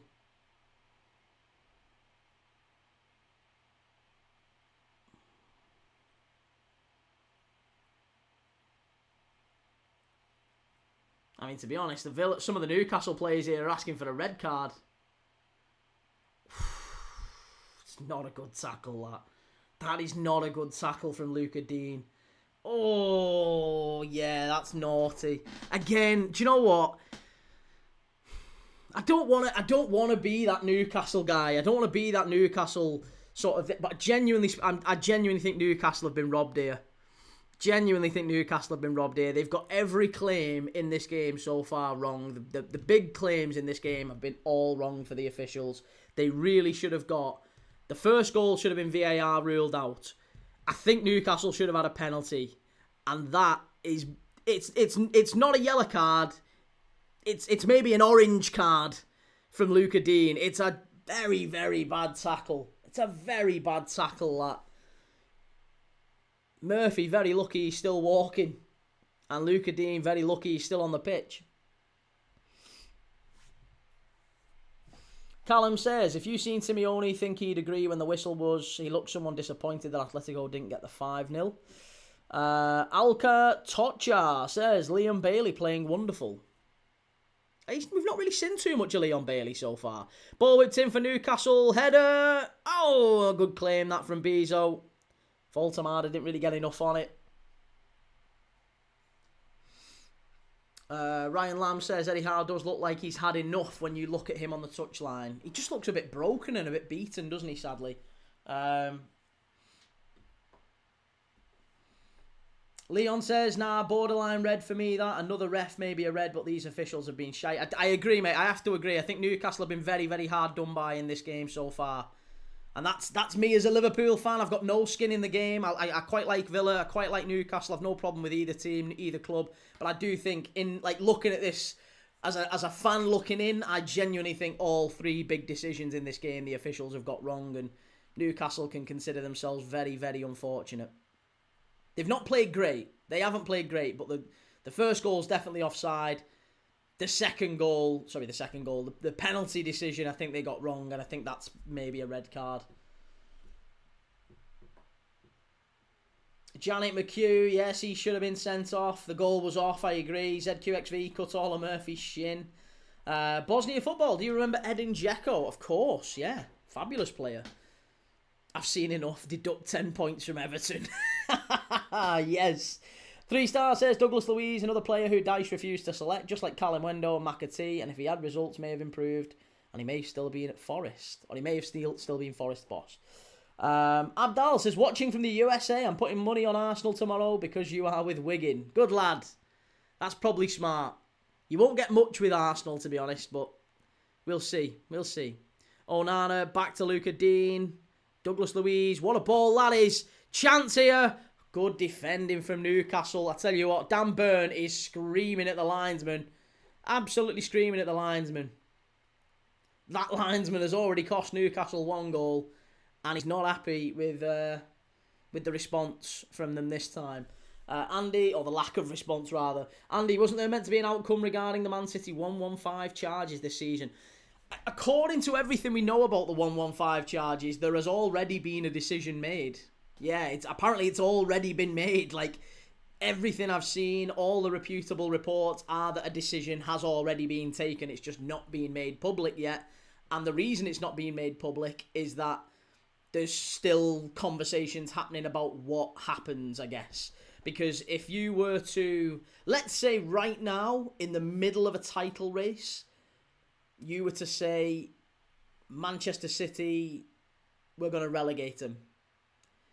And that changes everything then for the rest of the season. It affects the integrity of the Premier League. I genuinely believe that what we're going to see is whatever punishment Manchester City are going to get, it's going to be applied at the end of the season. I think that has already been agreed. Whatever the punishment is, it's going to be done once the league table is already decided. So therefore, if City win the league, they win it fair and square. And, oh, Newcastle, what are you doing? Keeper, that's a red card. That is a red card all day, and it is a red card. Oh, my God, Bezo sent off right on half-time. 10 seconds to go to the half-time whistle, and it's all kicking off. It's all kicking off. Oh, my God. Douglas Luiz flying into the Newcastle players. There's only Douglas Luiz having a word. There's 6 Newcastle players and 1 Villa player here. It's absolute chaos on the pitch at Villa Park. Oh, my God. Newcastle off a counter-attack. It was a Villa corner. This is how it all started. A Villa corner. Ball gets whipped in. And it's headed away. And all of a sudden, there's a spring. There's 4 Newcastle players bombing forward. And not a single Villa player back. They're one-on-one with the keeper.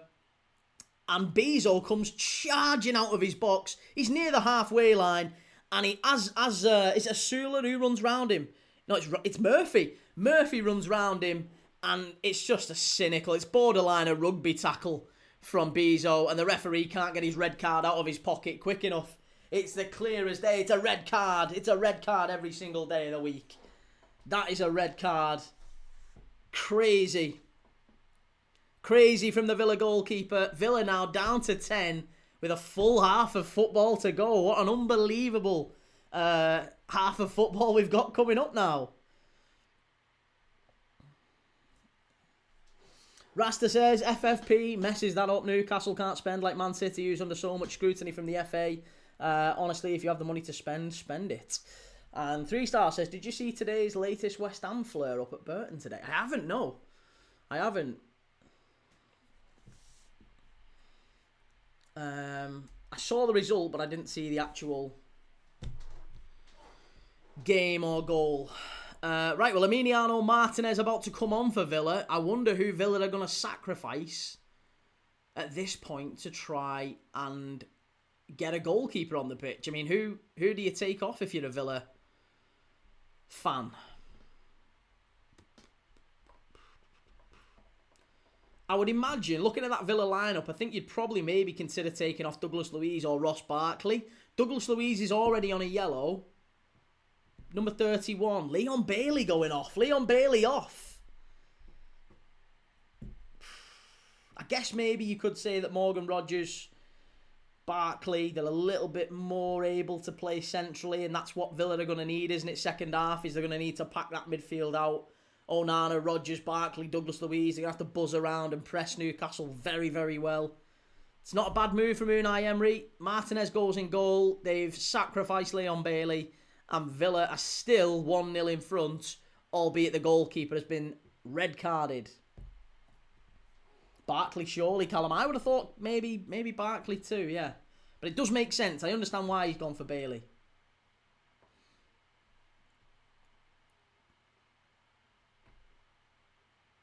Liam Riley, what are you watching the match on? It's on the TV, mate. BBC. BBC, it's on. Daz, what a stupid decision by the keeper. I mean, was it a stupid decision? Because, listen, I think if you said to Unai Emery now, going into half-time, it's 10 seconds to half-time, you can either have it 1-1 or 1-0 with 10 men. What would you rather? Flip of a coin. It's hard either way, isn't it? I don't know. I think 1-0 up with the advantage at Villa Park. You've got 45 minutes to go. It's not. I mean, listen, it's going to be hard playing against 11 men with 10, but it would have been hard. It's much harder if you sacrifice the lead. I think the lead's much more important. Emery's face absolutely stunned under the floodlight says that was the most ridiculous challenge from the goalkeeper. Well, there you go. Shearer, Dion Dublin, Rooney in the studio. Let's do our halftime quiz anyway. Let me just get the timer changed over to halftime. And it's time for our official Premier League Dad halftime quiz. Let me know what your thoughts are on that half. Let me know if you're thinking that... Do you think Newcastle can get back in it now? I mean, I really think Newcastle have been mega hard done by.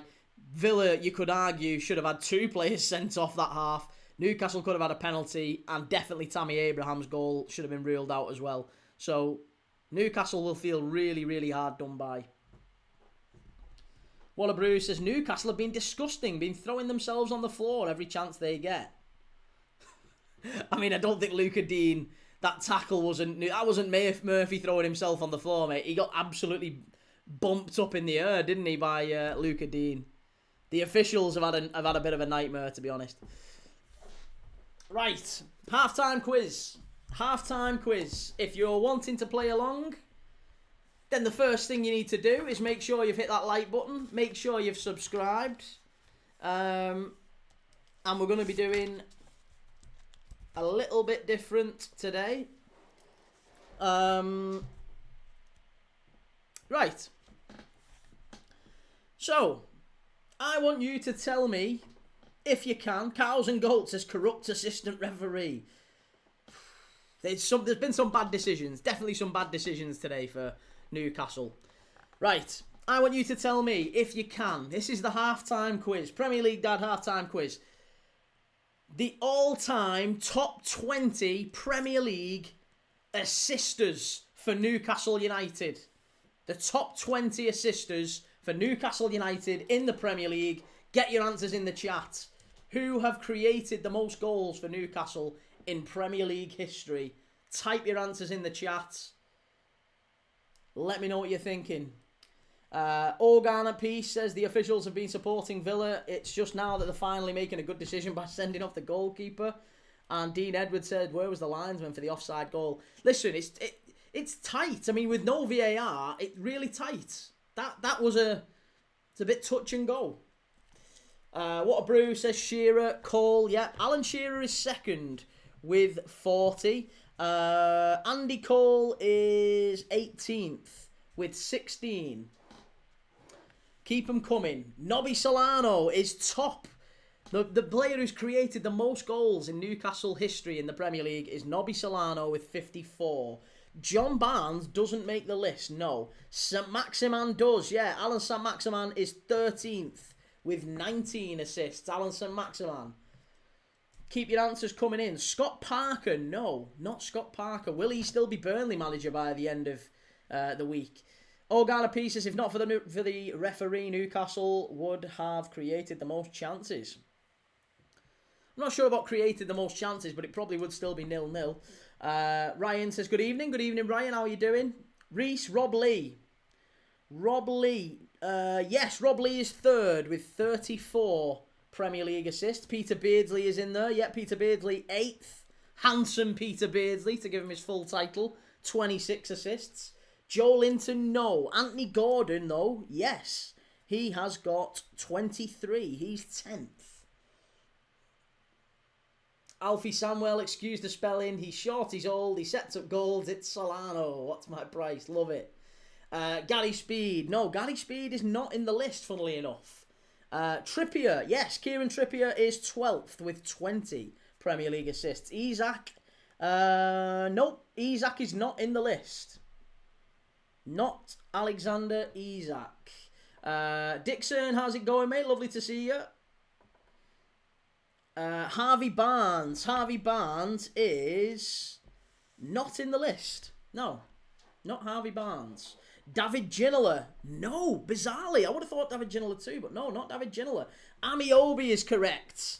Yep, Shola is number 6. 30 Premier League assists for Shola and Amiobi. Tammy Abraham offside. I thought we'd been the better team. I wouldn't say you've been the better team, Joe, but we have said, I've said, I don't know if everyone in the chat agreed, in fairness, but I think you've been really hard done by, mate. I think you've been really, really hard done by. The goal was offside. I think you should have had a penalty with the challenge on Harvey Barnes from Bo Harder, and I also think that was possibly a red card on Luca Dean as well with the tackle on Murphy, and then obviously the definite red card for Bezo. So I think at the very least it should be 0-0. The fact, you've got a good chance second half now. You've got a good chance. Kieran Dyer, yes. Kieran Dyer is 5th with 32. Lauren Robert is 4th with 34. Correct. Les Ferdinand, yeah. Les Ferdinand is 19th. Well, he's joint 19th with 15. Just shows how much VAR affects the game. Yeah. Duff, no, not Damien Duff. 3 stars says England have just blown any Grand Slam hopes in the Six Nations after losing to Scotland. Organa P says, please sir, what team are you supporting? I'm not supporting any team here, Organa P. I don't support either Newcastle or Aston Villa. I'm a Liverpool fan, but I watch football. That's what I do every single day on this channel with you guys. We have a great community of people who just love watching football together. That's what we do. We watch football, we talk football every single day. It's like a pub. It's like a little pub where we talk and watch footy every day. And it's a good laugh. We enjoy it. Wizardy says 2-1 Villa, mate. What are you thinking now? I think Newcastle get back into it, but I still think Villa go through. It might be... I called it. I think it's going to go to extra time, maybe to penalties, this one. I said that before the game, and I still think that is the case. Cabaye. No, not Cabaye. Trippier we've got. Bowyer, no. Murphy, though. Murphy is in there. Yeah, Murphy is 7th with 30. Nicky Batty. Is that a cross between Nicky Butt and David Batty? Neither of those are in. No. James Milner is not in the list. No, not James Milner. Not Cabaye. Shearer we've already got. Viduka, no. Solano is top. Ben Arfa, no. I'll tell you the ones you've got so far. Right, so we're doing the top 20 assisters for Newcastle in Premier League history. So far, you've got Nobby Solano top with 54. Shearer second, 40. Rob Lee third. Laurent Robert fourth. Kieran Dyer fifth. Shola Amiobi sixth. Murphy 7th. Peter Beardsley 8th. You've not got 9th. Anthony Gordon is 10th. You've not got 11th. 12th is Trippier. 13th is St. Maximan. You've not got 14th, 15th, 16th or 17th. You've got Andy Cole in 18th. And you've got Les Ferdinand in 19th. You've not got number 20. Not Stan Collymore. Never played for Newcastle, Stan Collymore, mate. Andy Carroll. No, not Andy Carroll. Not Demba Ba, not John Joe Shelby, not Papis Cisse, not Lee Bowyer, not Joe Willock, no. Jackie Kennedy, should be 0-0 and they should have 9 men. I don't disagree with you, Jackie. I think that's a very fair, very fair statement, yeah. Not Joe Willock, not Shelby. Sissoko is correct. Musa Sissoko is 15th with 18 Premier League assists. Not Shelby, not Joe Willock. Not Joe Linton, no, not Yedlin, not Davide Santon. Bruno Guimaraes, yeah, I'm surprised no one said Bruno up to this point. Bruno is 9th with 25. Lauren Robert we've already got. Lauren Robert's already been said. Not Ayoze Perez and not Tiote. You've still got 1, 2, 3, 4, 5 left to get. Technically 6, because 20th is joint 20th. So it's maybe 21 players. So you've got 15. There's another 6 left to get. Not Michael Owen. Not Obertan. McTominay never played for Newcastle. Jackie says, and Newcastle should have had a pen for the foul half. The ref had a perfect view. Are we talking about the Barnes one? I would agree with you, Jackie. I think the Barnes one, even as a Liverpool fan, I'm saying this. I think Harvey Barnes should have had a pen. I think Dean, it was an orange card, that one on Murphy. It was definitely questionable one. It might have been sent to the monitor in a normal Prem game. Gashalski says Shola Amiobi. Shola Amiobi we've already got, mate. Rasta. Rule Fox. Rule Fox is joint 20th. Yes. Rule Fox is joint 20th. Bellamy. Yes, Toby Oldroyd. Bellamy is 16th. Not Joe Linton. Not Isaac. Dyer's already in there. Yep, Ritchie. Matt Ritchie is 11th with 20 assists. Not Chris Waddle. Not Lewis Miley. Lewis Hall is not in the list. No. Bruno Guimaraes we've already got.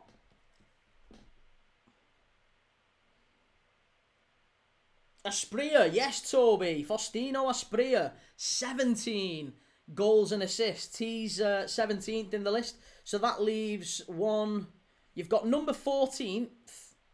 Number 14 in the list, who has got 19 assists for Newcastle. That is more than Sissoko, Bellamy, Asprilla, Andy Cole, Les Ferdinand. Played for him for quite a while. He also played for Aston Villa. There's a clue. There's a clue. Have we got Alan Shearer? We have, yes. So I'll tell you the ones we've got so far. The question is the top 20 assisters for Newcastle in Premier League history. Only in the Premier League. You've got Solano first, Shearer, Rob Lee, Lauren Robert, Kieran Dyer, Amiobi, Murphy, Beardsley, Bruno Guimaraes, Anthony Gordon, Matt Ritchie, Trippier, Sam Maximan. Then you've not got this next one who's 14th. Sissoko, Musa Sissoko, Bellamy, Asprilla, Andy Cole, Les Ferdinand, Rule Fox you've got, who is joint 20th, I guess. So there's 1, 2, 3 more left to get. You've got 2 who are in joint 20th with 15 assists each. And 1 who is 14th. Not Speed. We've got Andy Cole. Not Wijnaldum. Not Alan Smith. Not Almiron. No, good shout though. Like it. Not Ben Arthur. Not Taylor or Fraser. Killamonger says, poor Villa ref are very lucky to have 10 men on the pitch and scored a goal from an offside position. Very true. Left back they used to have. No, so I'll give you the clue. 1 second. Not Almiron, not Wilson. Not Andy Cole. Sean Longstaff, no. Milner, no, it's not Milner. It's not Dwight Gale. It's not Jermaine Genus. No, not Jermaine Genus, although he did play for both, you're right. It's Nzogbia, there you go, Max Hodgson got it. Charles Nzogbia, 19 assists for Newcastle. Charles Nzogbia, 14th most assists for Newcastle in the Premier League history. And then you've only got 2 left to get, and they're both kind of joint 20th. One of them had a famous celebration. And one of them was a Manchester United Academy player. Not Doumbia, no.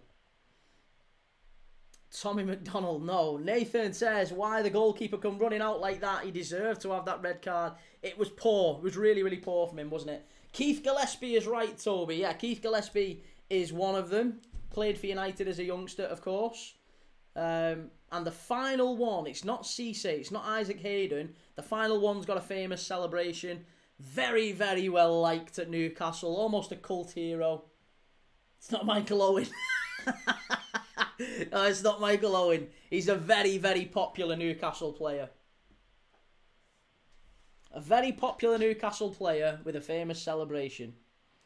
Not Aaron Hughes, not Callum Wilson, not Willock, not Shah. We've already got Asprilla. But it's not him, no. Nuki Brown? Stuart Barraclough, no. Premier League only, mate. Ben Arthur, no. Not Tony. Very, very popular. Gaza, no. Bruno Guimaraes, we've already got. Lovenkrands, no. Gaza, no. Cambiasso, no. I don't think he ever played for Newcastle, did he? Les Ferdinand, we've already got. Les Ferdinand was 19th. This fella's got as many assists as Les Ferdinand for Newcastle. Matt Ritchie, we've already got. Harvey Barnes, we've already got. Not Joey Barton.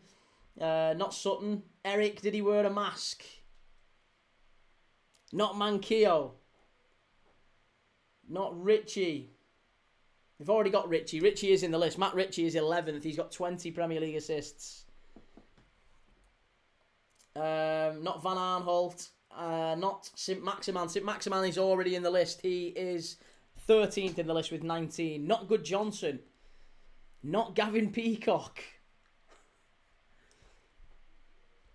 Jonas Gutierrez. There you go. Jonas Gutierrez is number 20th in the list. Very popular. Survived cancer, of course, while he was at Newcastle. So, yeah, Jonas Gutierrez.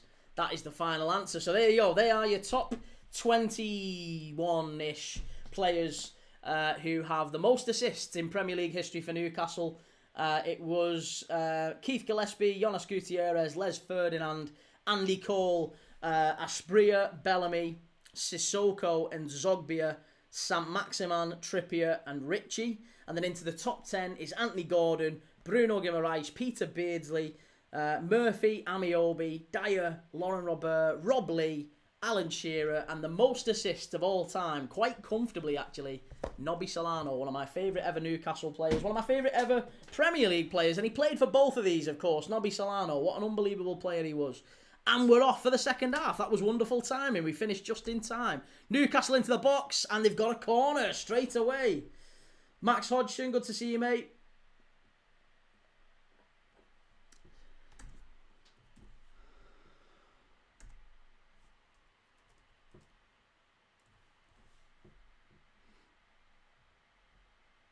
Right, Lewis Hall's gone over to take this corner. How soon, if any, do we think that How soon, if any, do we think Newcastle get back into this? Nobby at West Ham too. Did Nobby Solano play for West Ham? Maybe I've got a memory block on that. I don't seem to remember him playing for West Ham. I'm sure he did. I've no reason to doubt you. He did kind of move around a little bit towards the end. Madhouse says, how do you spell his name, Key? Jonas, Jonas, Jonas, and Gutierrez, Gutierrez, I believe. I think I'm right in saying. Python Cricket Traders, who will win? I think it's going to be Villa who go through, but I think Newcastle take them to extra time. I still think Newcastle pull one back. Alfie says, yeah, retired at West Ham. That's where I got the song from. Didn't know that, Alfie. Cheers for the heads up, mate. I didn't know that. Again, memory block. No Weight Break says, Key, have you seen the video of the tackle made by Callum Keeley in Australian League game? Hopefully dude gets a lifetime ban from the game. I haven't seen it. Maybe I have. I've seen some bad tackles shared on socials in the last few days, but I don't know if I've seen that one. I'll have a look. Ryan, are you streaming the Liverpool game? I am indeed, yeah. And Ryan says, yeah, he did play for West Ham, Nobby Solano. Wonderful player. Like him a lot. One of my favourite Newcastle players, favourite Villa players, favourite Premier League players of all time. There was a once upon a time when Liverpool were linked with Nobby Solano, actually. And I don't know if he was at Villa or at Newcastle, but we was linked with two players. It was when Benitez was in charge, and we was either going to sign Nobby Solano or Stelios Giannakopoulos from Bolton. They were the two we were being linked with, and in the end, we got Bolo Zenden. We got Bolo Zenden instead, and Bolo Zenden was a good player for us, but I think 2006 it would have been. About 2006, there was a discussion about Stelios, Nobby Solano and Zenden, and we ended up getting Zenden. Fabulous footballer. Warner Brew says, in for a good half of football here. Villa will defo get another on the break. I'm going for 2-1. Listen, I will just say this. Listen, just as a warning, by the way. I've got to give this out as a warning. If, for whatever reason, this game goes to extra time, I'm switching it off. We are watching Liverpool. Just so you're all aware, I'm putting you all on notice, right? That if this goes to extra time, it's definitely finishing for the Liverpool game. We're not watching the rest of this. I can't watch the rest of this. We're definitely watching Liverpool. So I'll be ending the Villa Newcastle live and switching over to the Liverpool live, but I'll do it very close to the Liverpool live starting. Alfie says Stelios wouldn't want to pay for his name on a kit. Yeah. Christ, I think I'd have hard enough time spelling it. Stelios Giannakopoulos.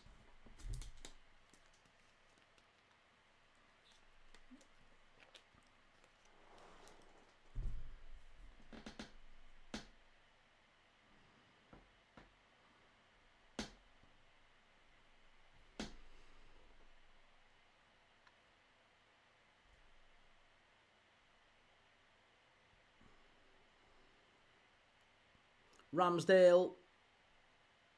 Over to Chow. Now over to Trippier. Big chance for Newcastle, given that they've got the extra man and they've got to try and move the ball around. That's the first thing you'd say, really, is if you're Eddie Howe at half-time, the first thing you'd be saying to your players is, listen, we've got to work these now. We've got to let the pitch work for us. Aston Villa Park, very, very big pitch. You know, we've got to make them run. We've got to make them chase the ball. So when we get the ball, keep spreading it. Let's tire them out. Let's keep spreading the ball. Move it around. Don't let them get a foothold in the game. Because they can pass it around. We know Unai Emery's teams can pass, can hold the ball under pressure. They're very good at breaking the lines. They've done it there. It's a wonderful play. And Villa again winning the second balls. That's a brilliant touch. Well done, Lewis Hall. And I think that's going to be a foul for Newcastle. Yeah, Morgan Rogers penalised. Alfie Samuel, take care, mate. Love your energy. Yeah, Alfie, appreciate it, mate. Good to see you. Good to have a West Ham fan in. Rasta Veldadan says it's Newcastle's game to win now. Very much sure. Yeah, the way that it's looking. No Weight Break says Newcastle like these type of feisty games. I think they find a way. And Andy Neal thinks it's going to be 2-0.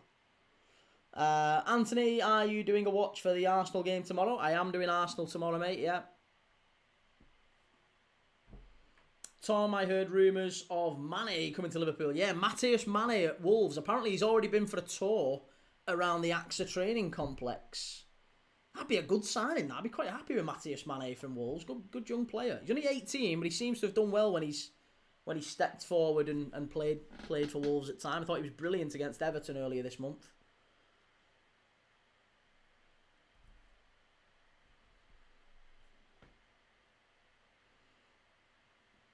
Chance now. Paul pulled back in, headed away. That's better. Right, Liverpool lineups are out now, by the way. So I'm going to go through the Liverpool lineups for those that are interested.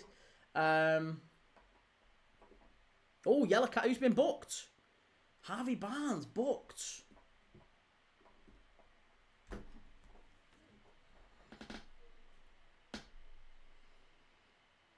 Hiya, Shell. How's it going?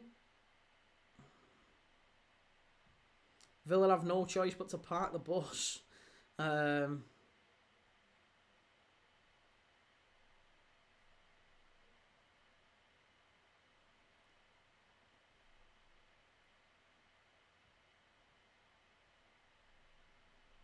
So here you go. Here's the starting lineup for Liverpool tonight. It is Alisson in goal. Curtis Jones starts at right back. Konate, Van Dijk and Kirkes at the back. Gomez is rested, which is a bit of a relief. It's then McAllister, Szoboszlai and Wirtz in midfield. Gravenberch taken out the side. He's been rested. And then it's a front three of Salah, Chiesa and Gakpo. I don't know if that's going to mean that Chiesa's centre forward. I would imagine so. Chiesa starting at centre forward tonight. We know that he can't really do 90 minutes. Tough one. We'll have to wait and see, but that's not a side that I'm particularly excited about. NG, is this just me, or does West Ham and Newcastle have a connection? I don't know about a connection. I mean, they've got a tenuous connection, I guess, in that they've had a lot of players who've played for them. For both teams, I mean. Ryan says, does Matthias know Wolves are on their way out? Possibly. Maybe he's already doing his planning for next year, but he's a good player, isn't he? Warner Bruce says, I think Barnes will be given a chance in March, and if he shows his quality, he might be on the plane. Tom says, Gakpo starting again does my head in. Who would you want to start ahead of him, Tom, though? I don't understand. We've not got anybody else. Like, there's nobody else he can put in over Cody Gakpo. Ball down the right-hand side, just a bit heavy for Trippier. In fan bases? I don't know. I don't know about... Do they? I don't know. Yeah, maybe have similar fan bases. Possibly.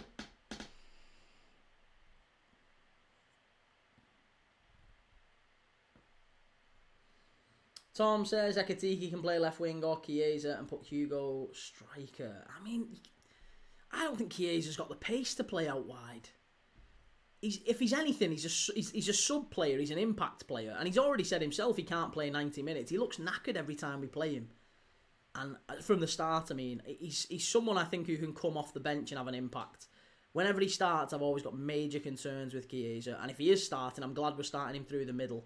He's not a wide player. He hasn't got the pace, and yet an Ekitike I think we're taking out of the firing line because it's a cup game and we need to rotate a little bit. We have to rotate a little bit. Robert Robertson, what way do you think the Villa game goes? I think it's going to go to extra time, mate. Sadly, I think it is going to carry on to extra time. Waller Brewer says, do you think Gakpo over Diaz was the right idea? I thought it was due to age and money, but Gakpo has dropped off this season. I think it is. I think it absolutely is down to age and money. That's the only reason that Luis Diaz left.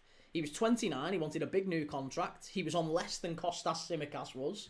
He was on the same amount of money that we signed him on, which was like £75,000 a week, which for a star winger in a Premier League champion, it's not good enough. Like, he should have been paid more. But, I mean, that's what he was on. Like, Liverpool aren't going to give him 200 grand a week, which is what he was asking for. He's got that at Bayern Munich. And he wanted a 3-year contract on 200 grand a week. Bayern Munich have given him that. Liverpool were never, ever, ever going to have a player on 200 grand a week in their 30s unless they are a truly exceptional case. And Salah and Van Dijk are that exceptional case. I don't think Luis Diaz is.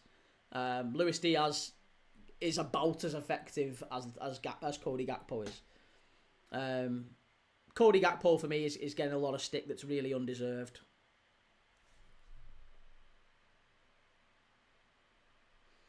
Tom, I generally don't think Fede is good enough. Unpopular opinion, I think he's hyped up by fans. I agree, he is.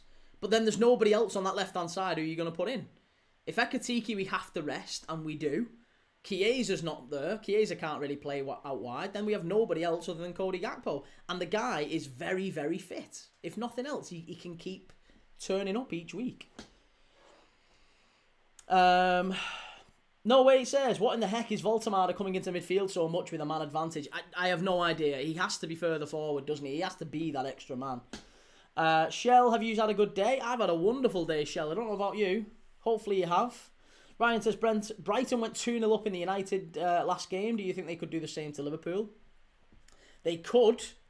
They certainly could. You know, Brighton have what? Listen, Brighton have got 1 win in 12. We should be beating Brighton. But we're resting a lot of key players tonight. We've got no Ekatike. We've got no Gravenberch. We've got no Joe Gomez.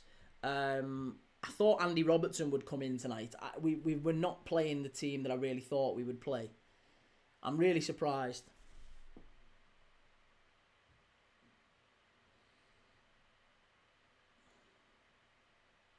Luke J, how come you hate on Arsenal so much? I don't, Luke. I don't hate on Arsenal at all, mate. I have nothing against Arsenal.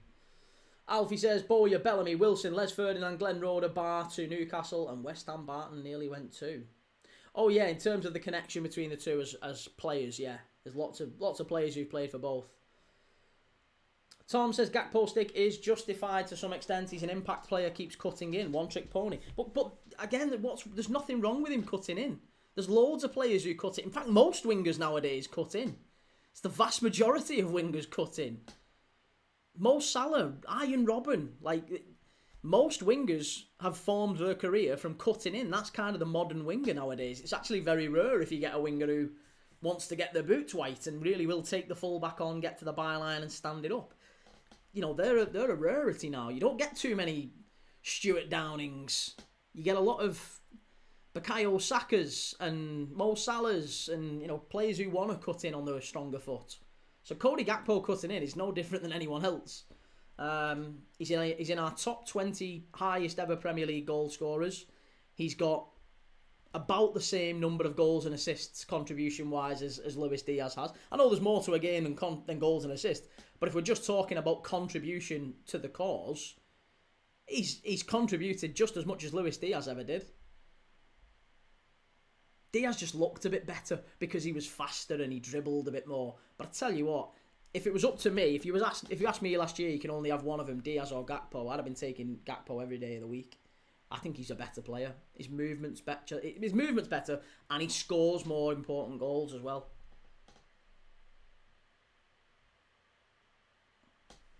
What a brew says, hate seeing Hugo out the squad, but that bloke has not got more than 65 minutes in them legs. Yeah, he's still getting adjusted to it all, isn't he? Newcastle down the left-hand side here now. Shell says, not a bad day, Key. Walked me pups, went to the gym, did me shopping and got me new gigs.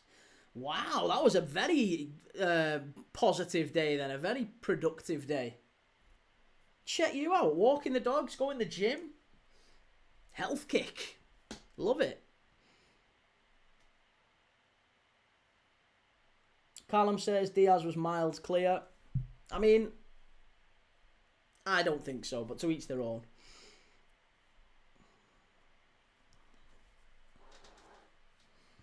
Diaz all day, work rate, finishing, pressing. I think we needed a replacement for Diaz, but I don't think that's on Cody Gakpo. I think we need better than Cody Gakpo, but I don't think Luis Diaz is better than Gakpo. I think they're both about the same. And for example, if we'd have sold Cody Gakpo and we'd have kept Luis Diaz, I still think we'd have been talking about we need a better left winger next season. Claim for the penalty. Does he give it? No, corner. I tell you what, the linesman is screaming for a penalty. Is it going to be a penalty? Well, the linesman's not screaming for it. Newcastle, he's given a free kick outside the box. Oh my God, I tell you what, this is going to be sparking some major Major issues here. Luca Dean is screaming, saying it's not even a handball. The referee has given the free kick outside the box. Let's see. He's definitely in. He's definitely in the box. Oh, I don't think you give that as an handball. You can't give that as an handball. No, I don't think that's a handball. Anthony Gordon and Elanga are about to come on. I don't think that's a handball. That's not a handball for me. The referee's got a lot wrong today. I've called him. I think he's got a lot wrong, but I don't think that's a handball. Scouseby says, in terms of work rate, dribbling and taking players on, Diaz shits all over him. Agreed, yeah. But in terms of movement, winning the ball back, scoring important goals, I think Gakpo shits all over Diaz. So swings and roundabouts, it's different strengths. Different strengths. And Gakpo can play centre-forward. He's played centre-forward very well at times. I think Cody Gakpo's, fitter as well. Physically, I think he's a lot stronger. Aerially as well, wins a lot of headers, Cody Gakpo. Not a Bruce says, not a handball, but if you're going to give it, how on earth is that outside the box? Well, that's it, yeah. If you give the handball, it's definitely a penalty. Puntaholic, I don't understand this ref.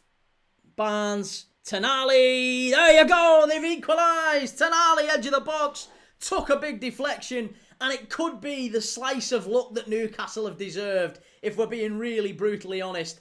And I think Eddie Howe has still not said to the two lads lining up next to him, there's Anthony Gordon and Elanga about to enter the fray here. And I tell you what, he said to him, lads, stay right there. You're still coming on. We're going for this. 30 minutes left to go. Newcastle facing 10 men Villa. I don't know what Martinez is doing. Martinez has had a shocker there. Martinez comes out, gets nothing on it. It's a real liability from the keeper there. Takes a big deflection from Douglas Luiz. I think it's off Douglas Luiz's back in the end. Big deflection and in. Tonali putting Newcastle level. There you go. Scouseby, is it only me who thinks Ekatiki's poor in the air? Yeah, I would say so. I don't think he's brilliant in the air. Come on, Newcastle, says Anthony Clark. Callum says, Reece, you finally turned up. How are you feeling? And Joe, what a performance.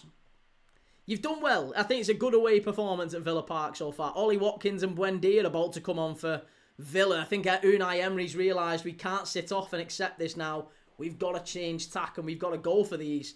This is going to be like a basketball game as this game finishes. I'm telling you, what a last 25 minutes we're in for here now.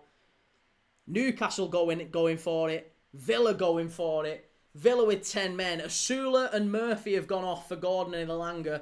That's pace and energy and acceleration in the wide areas. There's a claim for a red card now for Newcastle. Voltamada, no, it was Ramsey. It's not a red card, but he does go in on Onana. I think it might be a yellow card for Jacob Ramsey at a push. 3 stars says Vitor Pereira. He was the Wolves gaffer who kept them up last season, but he got the sack in November. Managed Porto and won trophies. Managed Fenerbahce twice. And Forest have got Fenerbahce as well in the cup coming up, haven't they?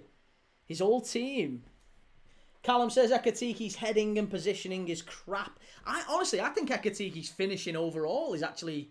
It still needs a bit of work. His movement is a little bit ropey at times. He finds himself out on the left-hand side too much. If I'm dead honest, I don't think he's... Once we have Isak fit, it's not even in question. Isak starts. Ekatiki's a wonderful player to bring on, but Isak's miles and away better.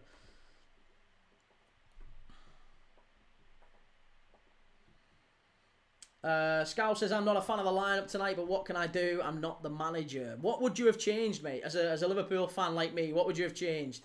Because I'll be honest, I've looked at the lineup and I was surprised. I'll say that. I was surprised. I really thought he should have gone with Joe Gomez in there. But I can understand why he's being cautious with him, given his injury record. So Jones goes to right back. I can understand why he's being cautious with Gravenberch, because he's a massively important player for us in the middle of that part. But without him today, we lose legs and energy. And McAllister's been shocking all season in there. So I would have probably dropped McAllister out and put Gravenberch in. But again, I can understand the decision. Ekatike, he's our star centre forward in the minute, and he's all we've got. So I can understand him wrapping him in cotton wool and putting Chiesa centre forward. They're not decisions that I love, but I can understand them. I get them. They're all difficult ones to make, I guess. Mark9628, nice Scouse accent. Cheers, mate. It's not a Scouse accent, Mark, but appreciate the comment on the accent. It's not an accent. I'll be honest, I don't know where people get that it's Scouse, though. It's not Scouse. I think you need to work on your accent detection there, Mark. Warner Bruce says Robbo had to be in there, and I can't really see where our goals are going to come from tonight. He's got to keep relying on Salah, though. We have no alternative other than to, hope that Salah and Gakpo do enough. And maybe I can understand him putting Kirkes in there, because if we are going to score tonight, he's probably going to need Kirkes playing quite high. He's going to need... I think that left-hand side is going to be very important for Liverpool tonight. Kirkes and Gakpo, they are just starting to form a little bit of a partnership together because they're playing the most frequently together. That partnership on the pitch is going to have to be very, very good tonight. Kirkes can provide us with pace. He can get energy into the final third. Newcastle, chance. Oh, cleared away by Villa. It's going to be a throw-in. Big Dom free kick. 1-0 and done. Rasta says, respectfully, Ekatike's form has fallen off and the only fit striker and the best option that Liverpool has. That's very true, Rasta. Very true, mate. Callum says, Kate, it looks more a 4-3-3 tonight. Yeah.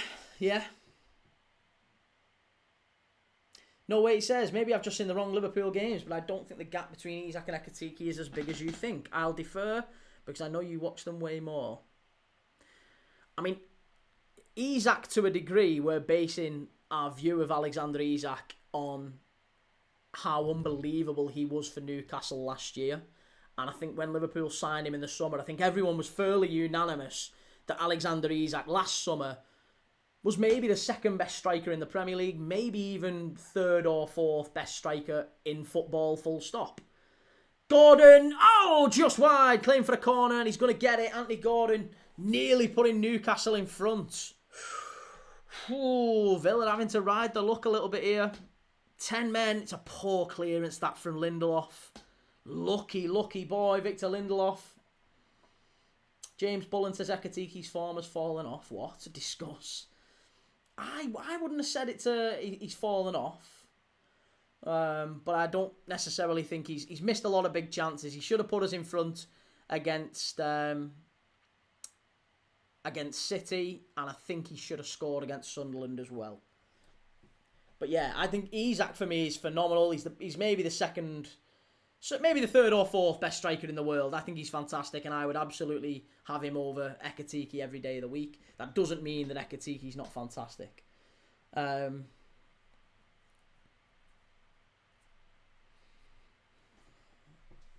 Shell says, Ryan thought Leicester were playing bad at the moment. Leicester have played pretty terrible, but obviously today in the FA Cup they've managed to turn it around and put in a decent performance.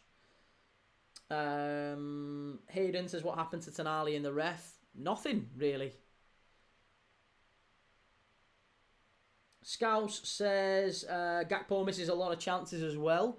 Well, he does, but I'll be honest, I think he would have liked to drop Gakpo earlier in the season. But the club didn't give him a replacement for Diaz, did they? We have nobody else. Literally nobody else. If you sell Luis Diaz and don't replace him, you've got a 16-year-old kid replacing Luis Diaz. It's inevitable. Jesus Christ. Dan Burn. See, that's ridiculous from Dan Burn going down like that. If you sell Luis Diaz and replace him with a 16-year-old kid, it's always going to be very, very difficult to understand and difficult for Arne Slot to rotate. Reece says, the way you say Liverpool does sound someone Scouse. Most areas in Lancashire pronounce it Liverpool. Liverpool. There's bits of saying tellings that's Scouse anyway. Or at least like the accent. The accent is kind of a merge of the two. James Bullen says, fair enough. He's getting chances, and that means he's getting his position. That's true. Some people would argue that the most important thing is that you've got to get into the chance, into the areas to miss them. if you're a striker and you're not getting chances, that is far more worrying than a striker who is getting chances and putting them wide. Because you can work on the finishing, the movement, and the understanding of where the ball's going to be, and all that stuff is maybe a bit more instinctive, and it's difficult to coach. Will says, yes, Key, have the Liverpool lineups come out? Yeah, they have, mate, yeah. We've just gone through them. Lee says, these officials are poor, and surely the FA have to change the rules after this game. What do you mean? Well, they are. I mean, from a VAR point of view, the VAR comes in the 5th round. So if this game had VAR, Newcastle would be already in front, wouldn't they? Because Villa would be down to 10 men, maybe even 9 men with Luca Dean. I think Newcastle probably would have had a penalty in the first half, and the Villa goal wouldn't have even stood if VAR was in place tonight. But it's not. And I can understand why, because that's the rules that the FA created at the start of the season. No VAR before the 5th round.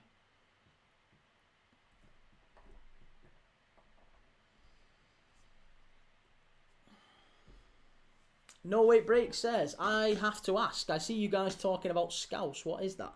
Scouse is basically a person from Liverpool is called a Scouser.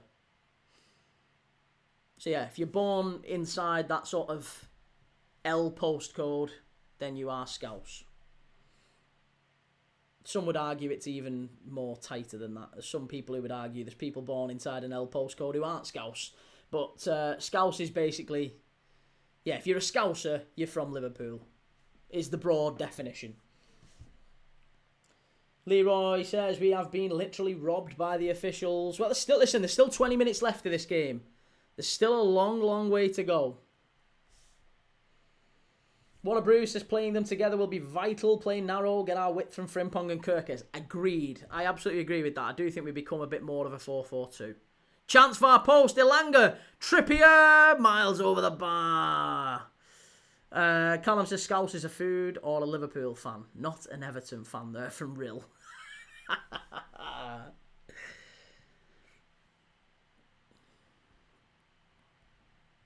ZQXV says, do you think Bart Verbruggen would be good for Newcastle?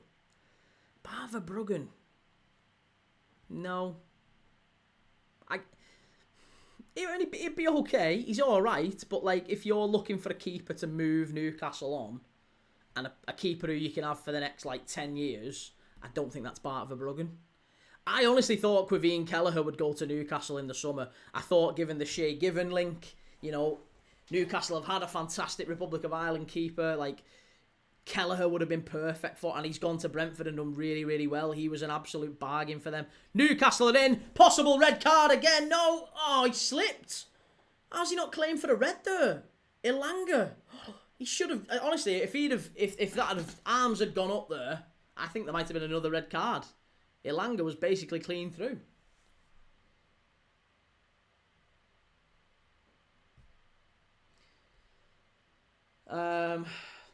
Robert, have you seen we're seriously interested in Julian Ryerson? I haven't, no. And Will says it gets its name from the stew used to be given to the sailors, lobscouse, hence the word scouse. Yeah, it's a Scandinavian stew, isn't it?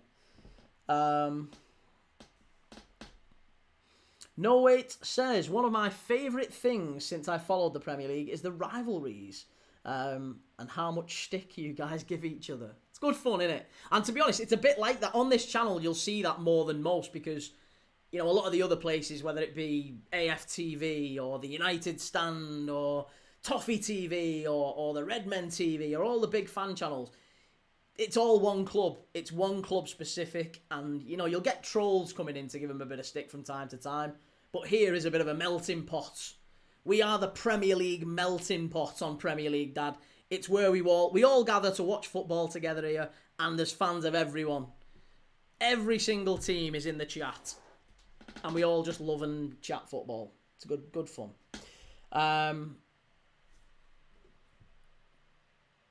HGTXV says, pressure on tonight. We need to do well in the cups this year, as the league has been poor. The league's been disappointing, but I still think the league is about where Liverpool are. Like, I think if Liverpool finish 4th this year, which I think is where we finish, I think that's about where we are. If I'm dead honest, I think that is basically where Liverpool's squad is. I don't think that's us underperforming or overperforming. I think that is where we are. We have the 4th best squad in the league, and he'll have got us 4th. Strike! Oh my God, Tonali! Oh my God, Newcastle are going to lose this guy in the summer. Oh my goodness me, he's just won him the game and sent him through to the FA Cup 5th round. What a strike that is! Sandro Tonali, an absolute rocket. An absolute rocket from distance. That is a screamer. 30 yards, rocket into the bottom corner. Absolute screamer. Aston Villa 1, Newcastle 2. And Unai Emery's got his work cut out now. 10 men Villa need to find an equaliser in the last 15 minutes. Pushing bodies forward, and they'll leave the back door open, I'm sure. I think there might be a 3rd Newcastle goal in this game before long. The ball gets headed out by Onana. Nobody really closes him down. Not well enough, and Tonali just gets it out of his feet. Shifts it to his right. Oh, it's a hell of a strike, that. Jesus, tonight, what a strike. What a strike that is. What a strike. Buzzyman2 says, Arsenal and Everton fans must be losing it right now with the whole Liverpool talk you've been having in the past few minutes. Listen, they come on and they chat. We chat whatever during the game. If the game's a bit flat, we'll talk about different stuff. Tonali to United.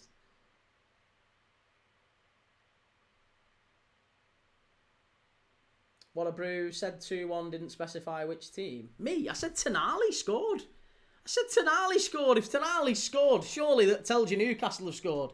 Reece says there's a 17-year-old starting his 2nd game in 6 days for Brighton. Yeah, Harry Howe in midfield. A bit risky burning the lad out. Surely Engamoa could start on occasion. I mean, Engamoa's had a start in the League Cup, but he wasn't particularly impressive. I think you've got to really be careful with players at that age. Like, physically, in terms of expectation, everything, you've just got to ease them into games of football. And yeah, I agree. I think it's better to have him coming off the bench, Rio. Leroy says, unbelievable player, rate him highly, he ain't leaving us.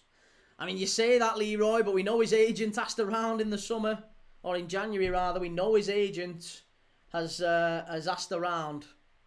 It wouldn't be a surprise at all. Willock about to come on. Oh, you said 2-1 at half time. Sorry, mate. Will says, Key, if you're the Spurs management, I know Tudor is interim, but who would be your top 3? I mean, if it's up to me, I would probably be looking at Iraola. I would be looking at Amorim. And I would be looking at Glasner. They are the 3 that really stand out for me. In terms of playing style, I actually think Andoni Iraola would follow a similar path to Thomas Frank in terms of, I think he would go. Thomas Frank's a phenomenal manager. I think Iraola's a phenomenal manager, but I think he wouldn't get the patience. And I think he'd be sacked within 6 months. But he's a wonderful manager. Glasner maybe carries a little bit more gravitas. But I think Amorim. I think they need someone with that European sort of, he's managed Manchester United. He's desperate to prove himself. I think Spurs would embrace Ruben Amorim. I think they'd really embrace him, and I think he'd do well there. I quite like how Ruben Amorim speaks to the press. I think he's a very likeable guy in many ways, and I think he'd do well at Spurs. So Ruben Amorim would be, for me, the one that Spurs would look at. Shu says, if you think Liverpool finish 4th, who do you think is going to be 3rd and 5th? Because I feel the Villa drop-off is inevitable. I think 3rd is going to be... 3rd and 4th, I think, is between Liverpool and Chelsea. I think 5th is between United and Villa. I've said that for weeks, if not months. I think Villa will drop off and they'll focus more and more on the Europa League as the season goes on. And we know with Unai Emery, his sort of North Star is the Europa League. He loves it and he's brilliant at it. So it might well be that Villa thrive in that and get Champions League footy next year via winning the Europa League. Wouldn't surprise me at all.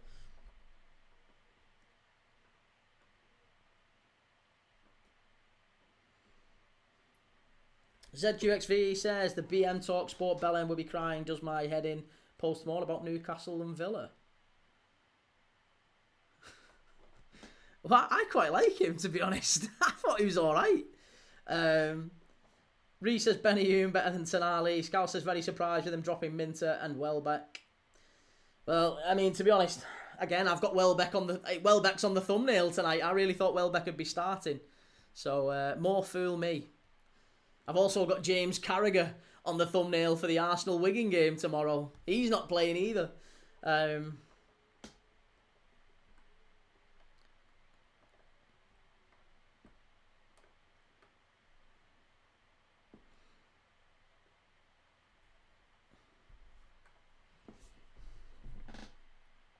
Anthony says, as an Arsenal fan, we will bottle it again. I have no doubt about it. Arteta out. Wow. Joe says, I know they've got 10 men, but this will be an incredible result. I think so too. You've done very well tonight. Reece says that goal was ridiculous. No backlift before he struck, and Martinez left him barely any space to aim for. He's done really well tonight, Tonali, especially given he's not had his two midfield maestros alongside him. No Joe Linton, no Guimaraes alongside him. He's kind of had to be the senior player in that midfield with you know, Asula and Ramsey alongside him, two younger players, and he's dealt with it really well. And again, I've got to be honest, I think Newcastle have been really hard done by anyway in this game. Villa have not been at their best. So, where are we up to? Sorry, we've said that one. Prince Rupert says, I like Amorim too, but I doubt any club management appreciates his honesty. Well, allegedly, that's one of the things that Arne Slot has got in his favour. I was reading a report earlier from, I think is it Percy at the Telegraph? Percy at the Telegraph was saying that there's real sort of warmth and total backing, 100% backing from Arne Slot for the Liverpool board, and they've enjoyed the way that he's kind of gone about this massive change at the club while not blaming the board. And I think there's acknowledgement from the board that they've made mistakes. They've not given him enough investment. They've not backed him in the way that he needed backing in the summer, given the huge departures that we had.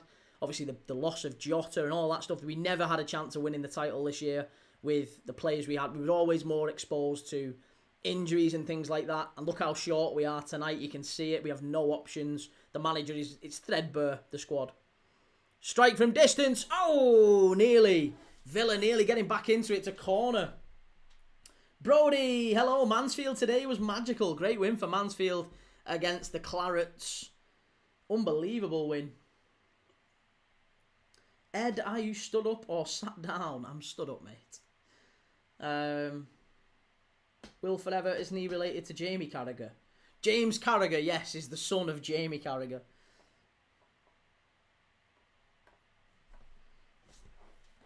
Rasta says most clubs don't take these domestic cups seriously, especially if you don't have a big squad. Staying in the league is more important, to be honest.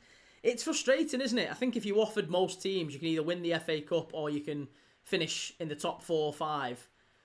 I think the owners would choose the Champions League places, wouldn't they? There's many fans who would, sadly. Ed, how can you say you lot ain't been backed in summer? Your biggest transfer window in history? Well, I think the thing is, mate, we've not signed a replacement for Luis Diaz. We have had massive gaps in the squad in terms of the players that we signed were young players, not necessarily players who were ready for the Premier League. So it feels like what's been given to Arne Slot, and again, it's an important distinction to make, is that he didn't sign any players. He gets given players to work with, not like Pep Guardiola, not like Arteta, not like Unai Emery, for example, who choose which players they want. Slot is given players. He has no choice in it. I'm sure there's a discussion about profile, but generally speaking, the club say these are the players that we're looking at. How do you feel about it? This is the one we're signing. He's our long-term project or whatever. The data supports this one. He's one of a panel of people that chooses Liverpool players. So he certainly doesn't have ultimate say. And I think if you're signing players who are 18, 19, 21, 22, that's very different to signing players who are 26, 27 and immediately ready to go in, as City have done with Semenyo, with Gueye, as Arsenal have done with Eze, with Zubimendi. Liverpool haven't really done that. Liverpool have signed a lot of young players to replace very experienced players, and that's massively different.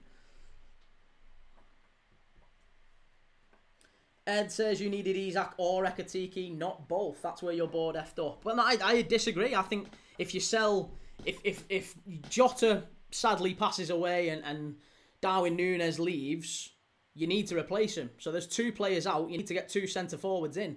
There's absolutely no doubt we needed, because otherwise, if you're saying it was Ekatike or Isak, we'd have only had Ekatike up front. You can't have 1 centre forward for 1 position. There's no team in the league operates like that. Every single... And I don't think you could have predicted how well Ekatike would have done anyway. Ekatike's adapted to the league quite well. But you wouldn't have expected that of a 21, 22-year-old kid coming in. That was like an extra. That was a bonus. That saved us, if anything. We definitely needed 2 centre-forwards. The issue for us is that we've signed, like I said, 18 to 21-year-old players, and we're asking 16-year-old Rio Engamoa to play a big part in the squad. It's mental. It's crazy. Shu says, what are 5 incomings and outgoings you think will be vital for Liverpool to challenge for the title again next season? Could be here all week with that, mate. Alexis McAllister. Ask me again on the next stream. We'll do the Liverpool-Brighton game, obviously, straight after this, so we'll talk about that a bit more then. Brody, poor United Strand might never cut his hair. I don't think he's cutting it this year, mate. I'll tell you that. I think we're definitely going into next season, for sure. Leroy says, would Gakpo not be Diaz cover? Well, Gakpo and Diaz played together. We sold Diaz and we left Gakpo with Rio Engamoa. There was no replacement. Oh, Newcastle into the box. Chance if he can pull it back. Cleared away. Key Latham says, so surely it's board out, not slot. The board have let him down. Agreed. Yeah, board have definitely let him down. Oh, and there you go. Voltemada. He's finally ended his goal drought. There you go, Newcastle. And he tries to do a D-slide, and even that, he balls his up. But Newcastle have finally gone in front and killed the game off. It's 3-1. 3-1. Ree says, I wasn't... what have we said, sorry? Rasta says, also, side note, did you see or hear that Harry Kane has scored his 500th goal today in the Bundesliga? He's not... Oh, his 500th goal today in the Bundesliga. Right, not in the Bundes. I was going to say, surely he's not got 500 already. Really poor defending that from Villa, and Voltemada just gets a touch on it. Good finish in the end. Is Voltemada better in the 10? No. No, I don't think so. Not at all. 3-1 to Newcastle. Joe says, have that haters slagging the poor bloke off every week. Over, says Ryan. And Will says, could Liverpool-Brighton go to extra time? I think so, looking at it, yeah. What are Villa doing there, then? Wasn't great, was it? Pau Torres and Martinez looking at each other going, what is going on here at the back? Ryan says, well, Villa have a league to win. They're more important fish to fry. Villa have got to try and hang on to Champions League footy, the way they've been playing recently. I think it's far more likely that they fall down into the sort of 5th and 6th reckoning. DC, so would you say United was backed in the summer because we needed midfielders? I mean, I think you was maybe given a bit more backing in terms of you went and got Sesko, who you could probably put in the same block as Ekatike, right? So, but he's not your starting centre forward. You've still got other options there. You went and paid massive money for Premier League ready attackers in Mbermo and Cunha. I don't necessarily think you fixed every problem in your squad, so I wouldn't say that. I wouldn't say you were backed or not backed. I think you was backed more than Arne Slot was, put it that way. I think if you're giving a manager a load of kids to work with as starting players, you're always going to see a bit of a drop-off. Liverpool have needed a number 6, by the way. We didn't get our number 6. We've needed a number 6 since before Arne Slot. And we didn't get one for the second season. When was it that Liverpool bid for Caicedo? Then when Liverpool bid for Caicedo, we still haven't got that guy who we was meant to get instead of him. So, yeah, it's evident. Liverpool know we need a number 6 and we've never got one. So, that's another thing that Slot was let down on. Leroy says we need Champions League next year, so let's win either the FA Cup or the Champions League itself. Can't see Newcastle winning the Champions League, but certainly the FA Cup after tonight's performance seems like a cup Newcastle could do very well in. Leon says, justice for Newcastle, this result. Shocking officiating tonight. Could not agree more with that.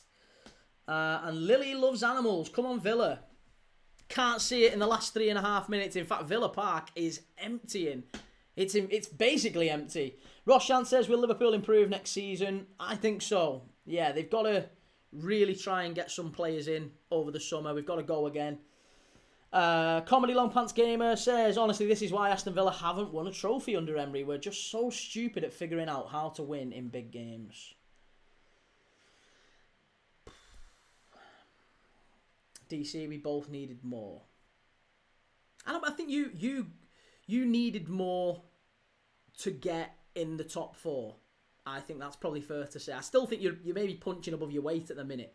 If you look at the United squad, I think you're definitely punching above your weight, and I think you probably drop back down into that sort of 5th, 6th reckoning with Villa.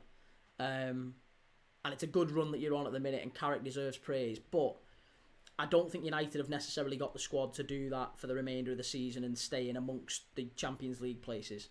Again, could be proven wrong. But yeah, I think if you needed to really... If the plan was to get United right back into it, you'd have probably signed another 2 players.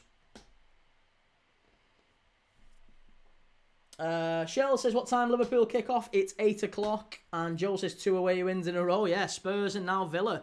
Difficult away trips as well. Now can you do it at Villa Park? Because you're all over at St James's Park. Kind of all over the place at St James's. Ryan says, they have one bad game and the fans walk out. Come on. Mitchell says, Newcastle will cook City. They've got to do better. Scouse, they're here. Empty seats.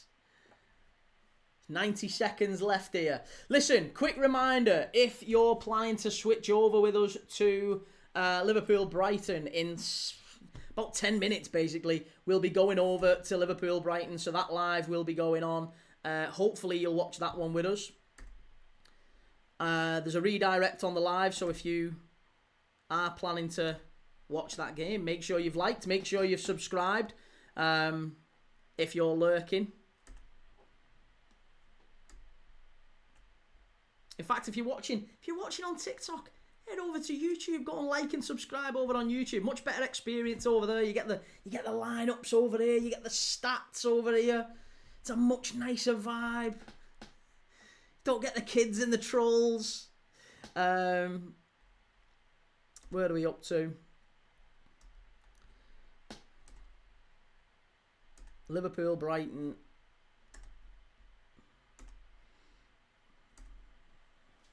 Organa piece, in your dreams, my Man City will win. Didn't know you were a City fan, Organa. Scouse says, make sure you all follow Keon here. Oh, good lad, Scouse. Andy says, Carrick will need to rotate, but with 1 game a week, United can get top... They can, listen, they can get top 4. I don't disagree, they absolutely can. But I don't think that they will. I think what we're seeing is United playing at a level that they can't sustain. And even if you look at the run that they've been on, there's been some good performances, some really good performances, but the Fulham game, late winner, they kind of threw it away. They capitulated a little bit in that one. And there's a few other little performances in there. You know, the West Ham game, they get a late equaliser. You could look at that and say, well, yeah, that's resilience. That's them getting, results that they shouldn't. And I get all that, but the performances are just not quite there throughout. But the Arsenal game, the City game, absolutely phenomenal. They deserved the wins. Newcastle deserved their win here. Aston Villa 1, Newcastle 3. Unbelievable game.